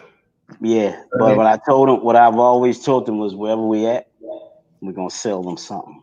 Yeah, no, absolutely. And listen, they did that. That was like my first time seeing them in probably 10 years. And it was like, I just want to go home. Like this. Listen, that band they got now is like they are on some challenge. Like they've taken that music and they've taken it to like a whole nother level. Like, man, that drummer and that guitar player. Oh yeah. Zay. Yeah, and Mel. Yeah, like man, they were killing. Yeah, those guys were good. But anyway, I don't want to spend too much time on that because we got to get to Gogo Royalty. So so tell us about Gogo Royalty. What is Gogo Royalty? What is the vision, the mission, your involvement? Who else is involved? Give us the lowdown. All right, so Gogo Royalty was actually started by a friend of mine, Andrew. Andrew is a huge fan of Gogo as a kid. He surprised me so much when I talked to him about his history that he grew up with Junkyard. Like he's one of those guys that if he didn't go to school, he would be in Junkyard. Like that's how close he is to them. Gotcha. But Drew was a close fan. Like he got a special relationship with all those guys. So he's a huge fan of Gogo. He collected a lot of tapes over the years as a young guy, and he showed me his collection. He has, over 1,000-something tapes of CDs of shows and stuff. That's his thing. So he decided to build something for streaming. streaming his collection of CDs to people to listen to, because some people didn't have the CDs, So and he hooked up with was he like what did he is he a coder or something? Like what just made him think I can make a streaming app? Like well, it wasn't that he could make it. I think he figured that it was something out there he could use to facilitate it in a way where it yeah, wouldn't be that hard. You know what I mean? Just having a vision without really going through all the steps. Like, I think he just figured like it should be easy to do. But ready, why is nobody doing it? ready, fire, aim is that Right. track? Is, why is nobody doing this? Let me see if I can do it. So he Yeah. tried his hand at it, and he had another close friend of his named Jay that is a little bit more technical, and they brainstormed and came up with the idea to outsource it to a group of people who built the infrastructure for them that they use right now. Okay. So they started that. And how I got involved was one day me and Andrew were talking at an event, and I had already saw the app, and I asked him all about it, like what's going on with this, and he explained to me what's happening. I was like, you know what? I had that same idea. Like, the only reason why you beat me to it because I didn't have no time to do it, but Right. I like what you're doing. So once we and him had a discussion, and he saw that I wanted to come on board. He showed me everything. He showed me the potential. He showed me what his vision was, and I looked at all that, and I was like, you know what? I said we can do something with this. Mhm. And he decided to him and Jay decided to make me partners with them, and that's just how we just started to build a relationship wise, just come on board and understand everything. So we all have different roles that we do with the company. So And what are those roles? so Andrew Drew is like the archivist, like he's the Gogotalx. That's what I call him. Okay. He can we have discussions. He's Nico like, might take some exception with that title. I 'Cause- mean, you got more than one meteorologist, so I yeah, mean, no, I'm with you. I'm with you. I'm with you. so he pretty much can. We have a conversation, and we'll be talking about about sounds, and who should we load up, like who don't we have, and he's like, man, you know what? Thinking of something, man. It sounds like you should listen to that 41485 Essence from. And I'm like, how do you know this stuff? One of those. Yeah, I Yeah, got he was like, man, I'll tell you that 4995 Northeast Grooves from such and such, man, that's one of the best sounding CDs they made that month. And I mean, that month, like, what are you talking about? you. Right. Like, he knows everything junkyard, like he just knows it. And Before I forget, real quick, while we're on Junkyard, the one and only Funky Stuff Wink will be on the show next oh, day. that's my man. Yeah, Wing does a lot of studio work. yeah. Well, I've been talking. You know, Mo Shorter's a good friend of mine too, but I've been trying to get him to come on, and he's got crazy stuff going on or whatever. And then Winko said he'd be glad to come on, so I was like, cool, let's do it. So yeah, Right. so we got some JYB fam for you guys next week. So make sure Oh you. yeah, that's Drew's band. He grew up with everybody in that band. Nice. So he's the guy who can pull, like, you can play a tape, he'll tell you where it's from or what year it was, whatever, right? So he to me that's he helps me archive a lot of stuff. Like, we'll go through, we have a database, so we can see all the CDs and tapes we had, and we'll go through like a month of April. We look at Northeast Grooves. They got like 14 tapes, right, in a month, and we looking at this like, well, how many ways can they play this? And Mhm. how many ways can they play that? And what order? How many orders? Like, we got to just break. We got to start breaking this down, because the same way they play Monday is almost the exact same way they play Thursday. And I'm not even gonna listen to what's in between. But Right. Andrew will listen to all. He will listen to every PA tape that he obtains to go through that.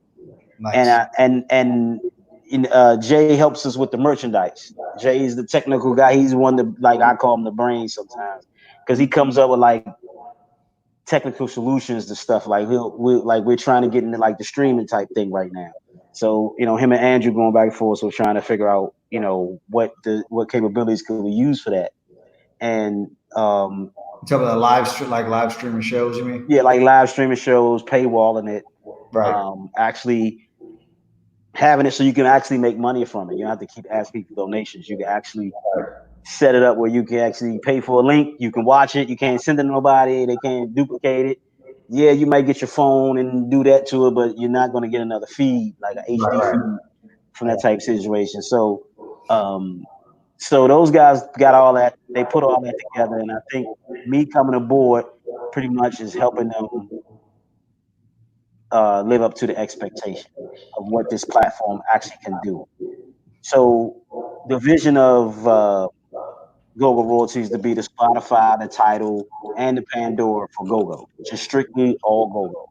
So all we have right now is PAs, live recordings, because that's what people like listening to. They really don't like studio stuff a lot. But if you can remember where you were September of 1999 at the Black Hole, that Red Essence tape is probably on my site that you can actually go in and stream and listen to. You know, you don't have to find it, you have to buy it, you don't have to go try to find it, download it. You just pretty much go download the app or go to the website, sign up, get a subscription just like Spotify. You have access to a whole library just like you would Spotify's library. But my library or our library is pretty much all go-go CDs. We try to collect as many nostalgia ones, just as the new ones, you know, because we're trying to archive all this and have it all in one place where someone 20 years from now can go and say, hey, my relative played or my grand for this band in '82 used to be such and they'll record that. Right. You get So you get a little bit of like you're going in and out a little bit. I don't know if your Wi-Fi is acting up or what, but you get a I little was probably little glitchy. I'm sorry about that. Probably, but real quick. So I wasn't aware of that until just now. So it's only PA tapes. It's not any studio recorded stuff. It's only No, PA. no. So here, so it's two sides to it, right? So there's a radio station side. Mhm. There's three radio stations. There's a new station, new music station, which is pretty much any PA tape a band has put on the last 2, 3, 4 years. Okay. We pretty much will take tracks of that song and put it in rotation. So you might not hear the same track twice in a day. That's how much music is on this thing, right? So it's pretty much just our music program we program takes a song over each CD within an hour and it compiles a playlist and it plays these songs. So you might hear Junkyard from Taj Mahal. You might hear Backyard from the Ibex. You might hear Northeast Groovers from Rick's. You might hear Essence from the Classics. You know, it's just that on the new school station, we try to keep it more up to date. And we have a vintage station, which pretty much plays all the So vintage. so that's an important point to make. I think about go-go, and that's something we should really think about. That your new music station is Hmm. stuff from the last 2, 3, 4 years. Any Yeah, other genre of music, the new music station would be from the last 2, 3, 4 weeks. right, right. See this, and this is the beauty of when people try to say that the people you're trying to help are not going to realize you're trying to help. What you just said was something you can't get from a radio station. Radio station won't play your song one time, but for 1 hour. I'm Mhm. telling you, I probably can get you in rotation a couple times in an hour, right? So the original music, I try to solicit some of it. Some of it is out there for free, and I don't mind grabbing it off of SoundCloud or YouTube. I don't mind grabbing it because my thing is I want to get it out. I want to make sure people hear it. I want to make sure that people know that there's a place that if you do have something, you can give it to me just like you can give it to anybody else that doesn't cater to you. You can give it to me as well. Right. So when I get the CDs, so recently what I started doing as of this month, and we're gonna start doing more of this is I start programming playlists during the hours of the day where there's hour from music where you can listen to different songs, original songs, old school songs, all PAs from a certain era, like from '85 to '87, and it could be a mixture of backyards, Northeast Groovers, or whoever was out at that time. So we pretty much like to use the DJs as well. Where I ask the DJs to make me an hour-long mix of bounce beat. I'll put it on my station. right? Or you give me a grown and sexy mix, I'll put in my state, I advertise it, and I'll give people something to listen to. So there's pretty much everything that Spotify does for rap, R&B, country, and pop. I do for go-go. I All do right. the exact same thing they do. So your thing is mainly programming. That's your That's on the free side. That's the side you can download on the app okay. and tune right into a radio station right now. I probably have a playlist playing right now on one of my stations. And Mhm. I'm trying to do more of that on those stations where I can program, like as people give me more music, I'll program it in on certain hours where there's a certain band playing. Like I'll match a UCB in the backyard and a Northeast Groove is up in the mix. Right.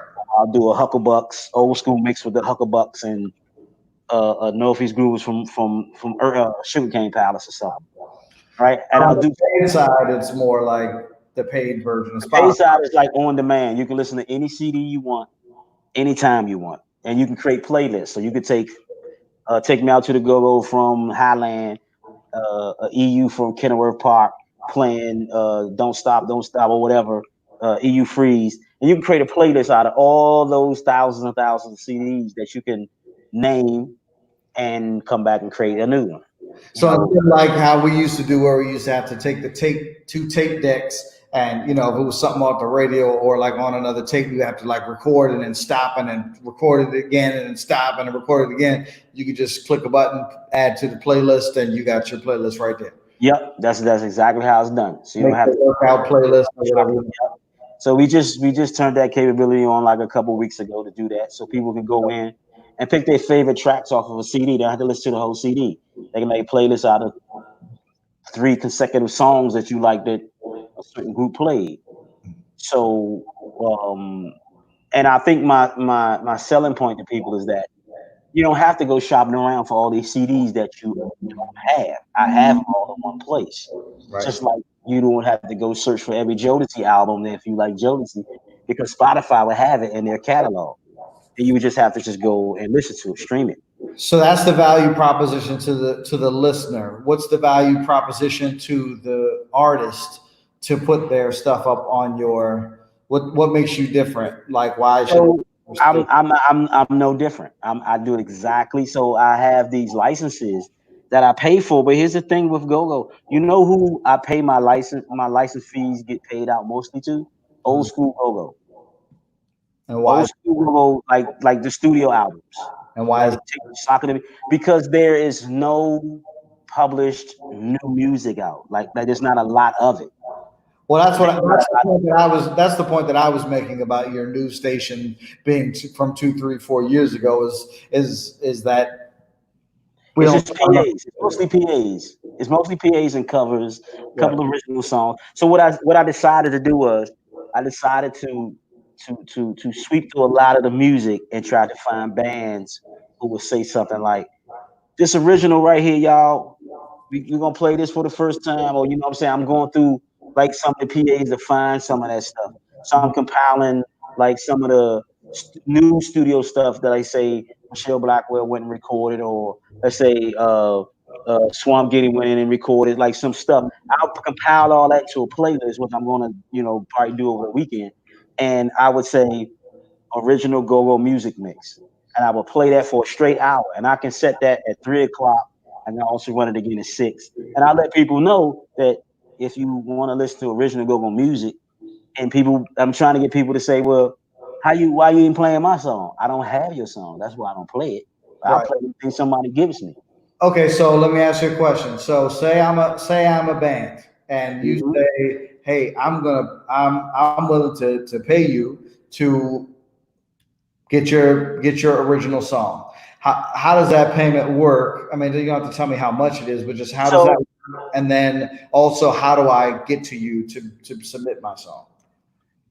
So let's say you got an original song. You want to play it on I want to play it on my station. So I have a license that I pay ASCAP BMI Sound Exchange for. Yep. So I wouldn't have to pay you because I already paid the license fee. I would just have to report that I played your song 3 or 4 times in that But weekly that mix. requires that you as the artist needs to have this song registered with Yes. with Right, a because what the they call payment doesn't come directly performing from me. rights organization, so an ASCAP BMI. Now, I mean, I'm not arguing with you. I'm just explaining for people that No, may not you're totally right. And that's you because have to have that song registered with ASCAP BMI or CSAC to to be get paid that way, right? Because the payment isn't coming directly from me. I'm right. paying someone to play your The way song, it and works with radio, which is the way it works with every exactly. everything. Now, in cases where there's a lot of PA tapes and there's no royalties being generated, I have something on my site that I can meter how many times people listen to whatever they listen to. Right. And what I do, just like Spotify, in the same kind of way, is I multiply that by the listeners and the pay rate. Mhm. And I say to my pay rate to people who say, well, what will make me come to you than anybody else? Number one, I can pay more than Spotify and Tidal. Number two, I'm the only one that's going to cater to what you do. Right. They are not. Right. So to get played more on my station is more beneficial than you fighting and trying to send 1,000 links to people to find your music in a database of billions of records. And so, under that scenario, if it's a PA tape and I like say I'm Junkyard. I submit you to my PA tape. You look at that and you say, okay, after however many months or whatever, I'm counting all these times that your PA tape was played, and for that, I'm going to pay you this amount of money. How Right. often does that happen? That And can happen. That can happen. providing the band with, say, like, just here's the report that shows that your song got played 743 times Yeah, I got all of that. point I zero can, zero 0.007 cents, and that means you get $36.19. Okay. What if it's a cover song? Like, so the beauty thing about that. So here's what I tell people: if you're very serious about releasing a CD, copyright everything on your CD without the covers on it. Right? You mhm, can still go back later on and just let the one go with the covers on unofficially, but protect the stuff that belongs to you. mhm. The stuff that you can't cover, you don't want to clear, don't, but protect what's yours. So what happens is with some of the covers, I I I still report it. It's not really a lot of money to, report that some band played somebody rap guy's record or whatever. Mhm. The thing with that is when I don't report it, or when it's just something that I don't catch on one of the programmings and it's still played, I still pay it out to the artist directly. So most recently, I sat down with Rasan from Backyard, and I'm gonna cut them some stream money for some stuff, and TCB as well. Rare Essence, EU, like all these guys are gonna get what is setting in an account that, just like Spotify, anybody else collects. If they can't pay it out, it just sits in a trust, collect the interest. Yeah. Bother me if you don't come get your money. I mean, I'm still making money on it, but Right. it's not really a lot of money, but it's yours. If you want it, it's yours. For sure. So, Every little bit counts, and this is a game of pennies. It's, yes, it's a game of multiple streams of pennies. So there's a couple of things coming in. So I'm assuming Jesse Boyer is somehow affiliated yeah, that's my partner. That's Jesse. Okay, so Jesse says, oh, because this is Jay. Okay, gotcha. So over 25,000 listeners a month. That's super dope. And then Andre Hawkins says, just an idea. You may already have this, since most go-go fans remember the shows by the date it was performed. It'd be a good idea to be able to go on the app and search by date, band, or venue, and You just can do that. do that on the paid You app. can do that So you can search by on the band. paid app. Yep, you can do it on the paid app. When you looking for songs, searching for shows, you can do that. That's dope. So okay, so say I'm XYZ band, and I want to give you my PA tape or my new original song or whatever. How do I get it to you? So you can either email it to me At, or email what's it your to. email? So the easiest email is info at gogo-go-royalty.com. Okay. That's the easiest way to get it to us. Um, and once we get the CD, we'll make a notification, let you know that we've added it, and we pretty much will do an agreement with you if you want to sell it. You know, we could do a lot of stuff. We could do a lot of stuff. Yeah, Jay just put it up. Or who that? Somebody just put it up. I put it up. Yep. Yeah. Yeah. Yeah, that's fine. That's fine. Okay. So and like I said, we count the streams. We pay out either every 30 days, every 40 days. We could do it any kind of way you want. That's the beauty of owning our own platform. That we can make agreements for certain exclusive deals where if you give us something for the first 2 weeks, we'll try to guarantee you a certain amount of streams or a deposit on advance or something just to get us to do it first. Like we're really just trying to show people that we're catering to the culture. We're catering to what we do. We don't have to go around begging all these other big guys to do what we are doing already on our side. Like we will promote you. We'll let people know you're there, and we'll pay you almost twice as much as what those guys can pay you per stream because we own the platform and this is what I want go-go bands to at least make some money, even if they can't, publish most of the stuff. I still want to get the music heard. Sounds like a really good deal. What is the pushback you're getting? Why are some bands not wanting to do it? And I only bring this up because there is obviously a deep-rooted fear in the go-go industry of anything that is like an unknown or is like I hate to say it this way, but anytime somebody tries to do business the correct way, it seems to turn everybody in go-go off. Yeah, but it's not really unknown. Like I mean unknown in terms of like the platform is unknown. I just mean in terms of the traditional trajectory of a go-go band is okay, right. I play these songs for live. I get paid at the end of the night. So I'm just saying a new streaming platform. Yeah, it's just another tool in the toolbox. You can still sing your music. I'm just saying. No, I'm just saying this. I'm explaining to people. What's the pushback? Why would they not be jumping at this? Is my question. So I don't know. And here's a funny story. Me and Drew talk about this all the time. Drew says, "Man, I've been talking to people and they don't call me back." I'm like, "That's funny because I just talked to him and he said he's down." He said, "That's funny." I said, I can tell you right now, it's the messenger.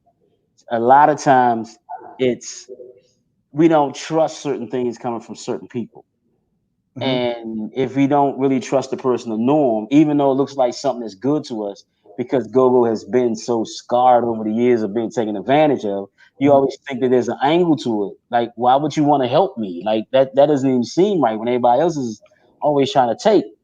But that's what I was trying to get at. You just said it a lot better than I did. But yeah. But I mean, it's the truth. I mean, I'm trying to get people to understand that I don't want don't do anything for me you don't do for Spotify, Tidal, and those guys. You'll upload your CD and check a box with your signature on it, but you think you can call me and beg for $1,000 for a CD, and I'm like, are you crazy? Like, that's not gonna happen. Like, you wouldn't do that. You wouldn't do that to Apple. Why would you do that to me? Like, actually, you're paying them to put it on their platform. I'm doing it for free and going to pay you for it. Right. Well, you're paying TuneCore or somebody like that to do it. Yeah. Yeah. So right, you paying to get it done. So I'm saying to you, I got a platform that pretty much says, if you want it on here, you can have it on here. If you want to run a campaign that your CD is at this link and you can listen to it or stream it, I'm all for it. I'm down with it. There's no reason to say no to something that promotes your music on a site that's going to bring you some revenue. So Robert Best asked a good question. Does Go-Go Royalty have a national global reach? I'm assuming you have a national reach. We have a national. So pretty much any radio station that you have. I mean, it's never not. It was streaming radio station, pretty much internet radio. Any internet radio can be streamed across the globe. The only thing about being streamed across the globe, you have to have a global license to do that. You can't just stream into Iran because you feel like you could just run an IP address in Iran and stream your station. You have to have a license for all that. So that's pretty much some of the stuff we're working on now. We do get hits from France every now and then, people in Germany. So, but we all over the place. And Andrew popped in here too. Like, 2 hours into the conversation. Thanks for coming, man. He said yes in more than 50 countries or 50 or more countries. So maybe, yeah. And if you don't know the answer, Darrin, we got Jay and Andrew on here now, so maybe one of them do. Are there any other geographic areas in which GoGo is indexing in such a way, and when I say indexing, I mean you're getting streams, indexing in such a way that you feel like there maybe is a market there, and what I don't mean is like, okay, there's a military base and maybe there's 10 dudes That's that from DC that are listening. I'm saying, are there any places where you're noticing that, hey, like there's some people that actually live in Fort Lauderdale or whatever that are checking this out? I mean, obviously you can't see where people live, but I'm just saying, are there any metrics that point? Yeah, we can see all of that. Actually, we just can't tell if it's definitely on a military base, but we can tell where people are listening at, what state, all the way down to the city. And I think Andrew or Jay could probably drill down further to tell you that answer to that question.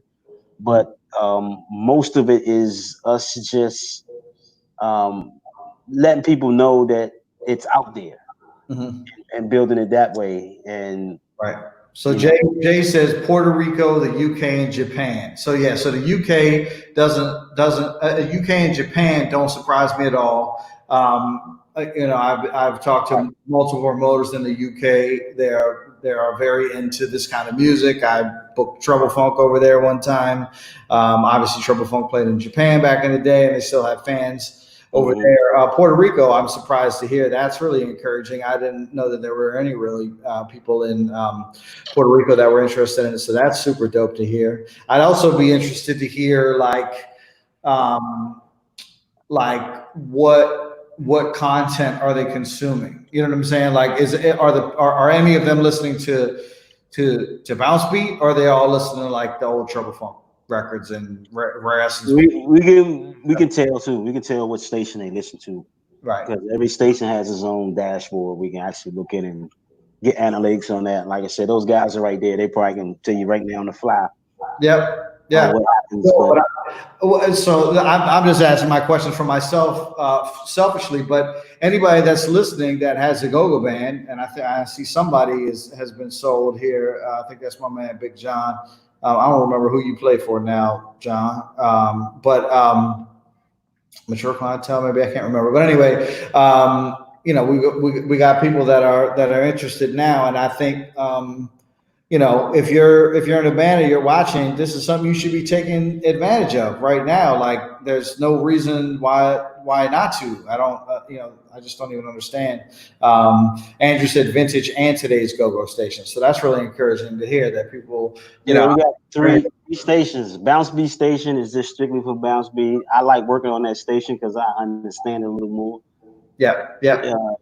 Drew loves his junkyard, so he's new station and vintage all day long with that. Drew, yeah, mature clientele. That's what I thought. Yeah. So all right, so you can get some mature clientele on there. That's dope. Andrew, I don't know if you heard, if you were on the line yet, but I got Funky Stuff Wink on next Thursday, so make sure you tune in for that too. Dope. What was I going to say? There was something I was going to say about the international thing. Shit. Anyway, I don't remember what it was. That's why we gotta work on the international. I mean, like I said, we get hits. I mean, we gotta make it so when you hear the music, you get paid for it. Like, we have to do that. I mean, listening to it is cool, but if you're not generating any revenue off of it, it's free. I don't know what I was gonna say. So I don't know if you're aware, but CCB's "My Fatty" is like a super trending song on TikTok right now. You know what I'm saying? Like Niecy, yeah. Like I just went on there yesterday. There's like a billion little 13-year-old white girls doing dances to "My Fatty," which is like amazing in my opinion. You know what I'm saying? I mean, some people take issue with it, and I understand. But it started, I think, because Niecy Nash and this chick Lala, who I don't know who she is, but my wife knows who she is, did like a little dance routine thing to it. And Niecy Nash, of course, is built like a brick house, and this other girl's real bony with no butt, and so it was just kind of like this funny little thing. And but yeah, so that's the thing too, like taking advantage of technology to spread the sound is it's big, and we need to be doing it. And I'm glad you guys are doing it, and I really, applaud what you guys have going on. I hope it builds into something big, especially because which actually brings me to my final question to you, which is based upon the sort of recent. I mean, we've had glimpses of, whether it was the butt or whatever, glimpses of, like, oh, Go-Go's about to blow up. Or if you remember, like 2000, 2001, when Vibe magazine and Murder Dog magazine all came down and they did all these articles about Go-Go, and everybody was like, oh, we're about to blow. It's about to be. So right now, with Go-Go being the official music of DC, you've got all of the Mochella stuff going on. We got, thank you again for putting me in contact with him to do that. The interview with him last week, and then you got the TV One documentary, and now you've got CCB trending on TikTok, which is a huge global platform. Do you think that spells, like, does it feel like something is happening, or does it just feel like another one of those, oh yeah, there's a couple of things happening and we're just, and it's just going to go back to normal after a while? I mean, at this point, we ain't gonna have no choice, because they're gonna have to come. Because I mean, they understand what we have here. They just don't understand why we do what we do. Who are they? The people who are in the music industry, the people who are the trendsetters, the people who set trends, people who put things in motion. So I did another interview where I got interviewed right before this one, and I brought something up, that's something that I looked at earlier today, and of course I closed the window out, so I can't remember. But speaking of TikTok, there's an artist who I can't remember his name right now, but he did a song, he put it on TikTok, it went fucking bananas. All the major labels descended upon him, trying to buy, trying to do a bidding war and get him to sign to them. There's actually another dude with some of a similar story named Arizona Zervis. He had a song called Roxanne that came out maybe 6 months ago. Funny enough, he's from like Montgomery County or something, but he's a white dude. But both of these guys put songs out that went on TikTok and went bananas, and all the major record labels are trying to sign them. Arizona Zervis ended up signing with Columbia Records, but this other guy, who's Curtis something, I forget his name off the top of my head, I'm sorry, but he basically said, no, I'm not signing to any of you. You got a shitty deal. I've already got the attention. I've already got people on me. So he went with BMG, which they do different kinds of deals. This is who Raheem Devon is with now, BMG. They do a licensing deal, which is with a revenue share, which is, instead of saying, we as the record label, we own the master, meaning the recording of this song, which is separate from the actual song itself. But this particular recording of this song, we own this for whatever, 30 years or whatever. And we can just keep making money off of it. And, when we sell it or stream or license it or whatever, they do what they call a licensing deal, which is, we're going to do a revenue split with you. We'll split 60-40% of the revenue. We'll put some money into marketing for you, but you still own your song. We're just licensing the right to use it for a specific amount of time. So my thing is, I think that we're sort of, Go-Go is always sort of waiting for the music industry to come save us, and I sort of get it, but like within the last 5-10 years, and even more, like being proven every day, I have a client on my booking roster. I am literally the only person on his team, except for a business manager, even though if you listen to their songs, they say it's just him and his girlfriend, and they just leave me and the business manager out, like, shit, but it's fine, whatever. This dude, he and his girlfriend direct and shoot all of their own videos. We're talking MTV level video. They do all of it themselves. They run all of their digital marketing. They design all of their merch. They produce and write all of their own music. He has 160 million YouTube views over the past couple of years. Every single video he puts out hits 1 million in like a week now. No label, right? Manager, no, marketing company, no, none of that. So my thing is, Do you even need the music industry people anymore to be your gatekeepers? I'm telling you, he made $88,000 in merch last month. $88,000 in merch last month. That's huge. He makes roughly $20,000 a month off of just YouTube revenue.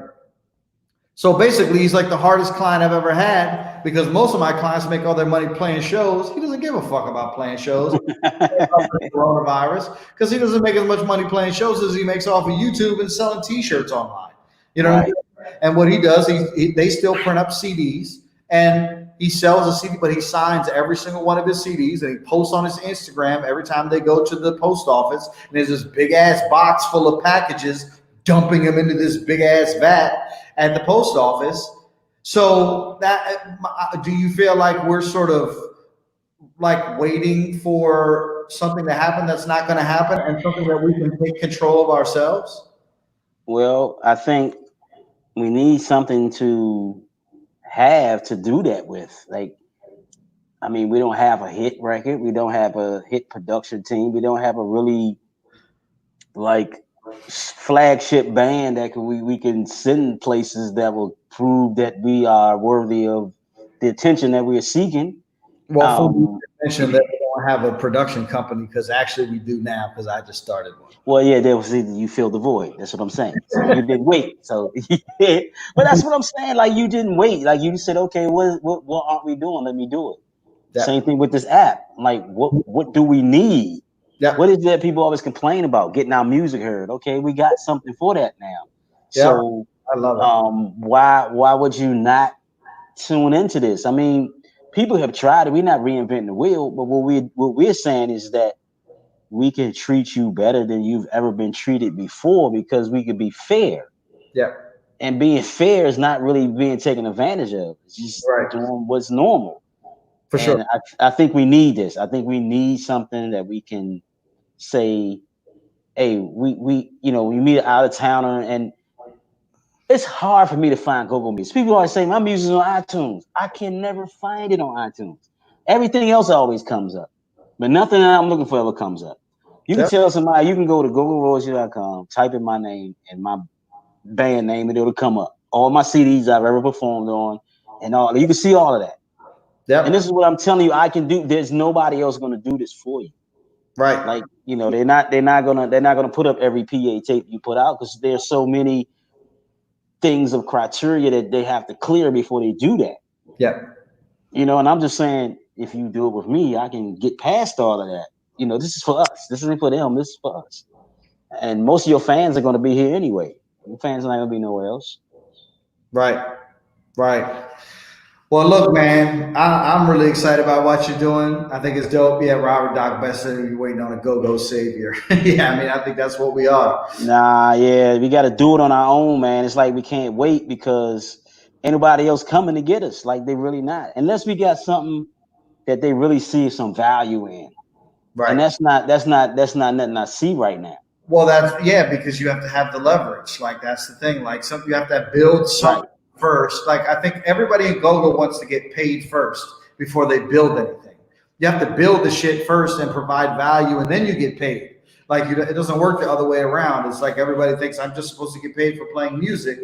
Well, bands don't get paid for playing music. You get paid for selling tickets. So you have to build a fan base that's going to buy tickets before you can really get paid. Maybe that's not maybe ultimately in the grand scheme of things, that's not the way it should work, but that is the way that it works right now. You know what I mean? It's not, you don't just get paid for playing music. You get paid for people coming to pay to come see you play music. No, and I look at TCB where we created a movement, like we created a whole like ecosystem within itself, where we were self-sustainable because we were the product. Yep. So we had leverage. Like I know what that means. I know what that feels like. Yep. And I know how to get it. Yeah. I mean, if you can make it in your own town, you can make it in the next town over. You just got to have a plan to string all that together. Yeah. That's it. Indeed. Well, sir, I really appreciate your time and thank you for redoing this again. And thank you for Always. Wi-Fi this time. I really appreciate you, sir. Anytime, man. You know. And so luckily, so mature clientele is going to be up on GoGo Royalty very soon. Anyone else, if you're watching or if you watch it later, you want to get your music on GoGo Royalty app, which is essentially the Spotify or title for GoGo. It's our own thing. Make sure you support by listening. I have the free version and the paid version on my phone right now. Mm-hmm. So if you want to submit your music, send it to info@gogoroyalty.com. Also, if you want to support this show, you can go to gogotalx.co/shop and get your Gogo as Fuck t-shirt. I'm wearing a t-shirt that Darrin X gave me right now.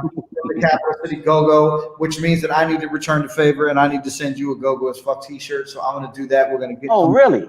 Yeah. I mean, what? How can I not? Dude, you sent me like 6 shirts, man. And I needed it too because I'm realizing like I had to go shopping the other day, which I don't really give a shit. But I had to go shop because I'm like, damn, I keep wearing the same shirt in these interviews. People want to think I got them all on the same day or something. So I need to get some new shirts. So I appreciate. Man. I'm glad you're enjoying your stuff, man.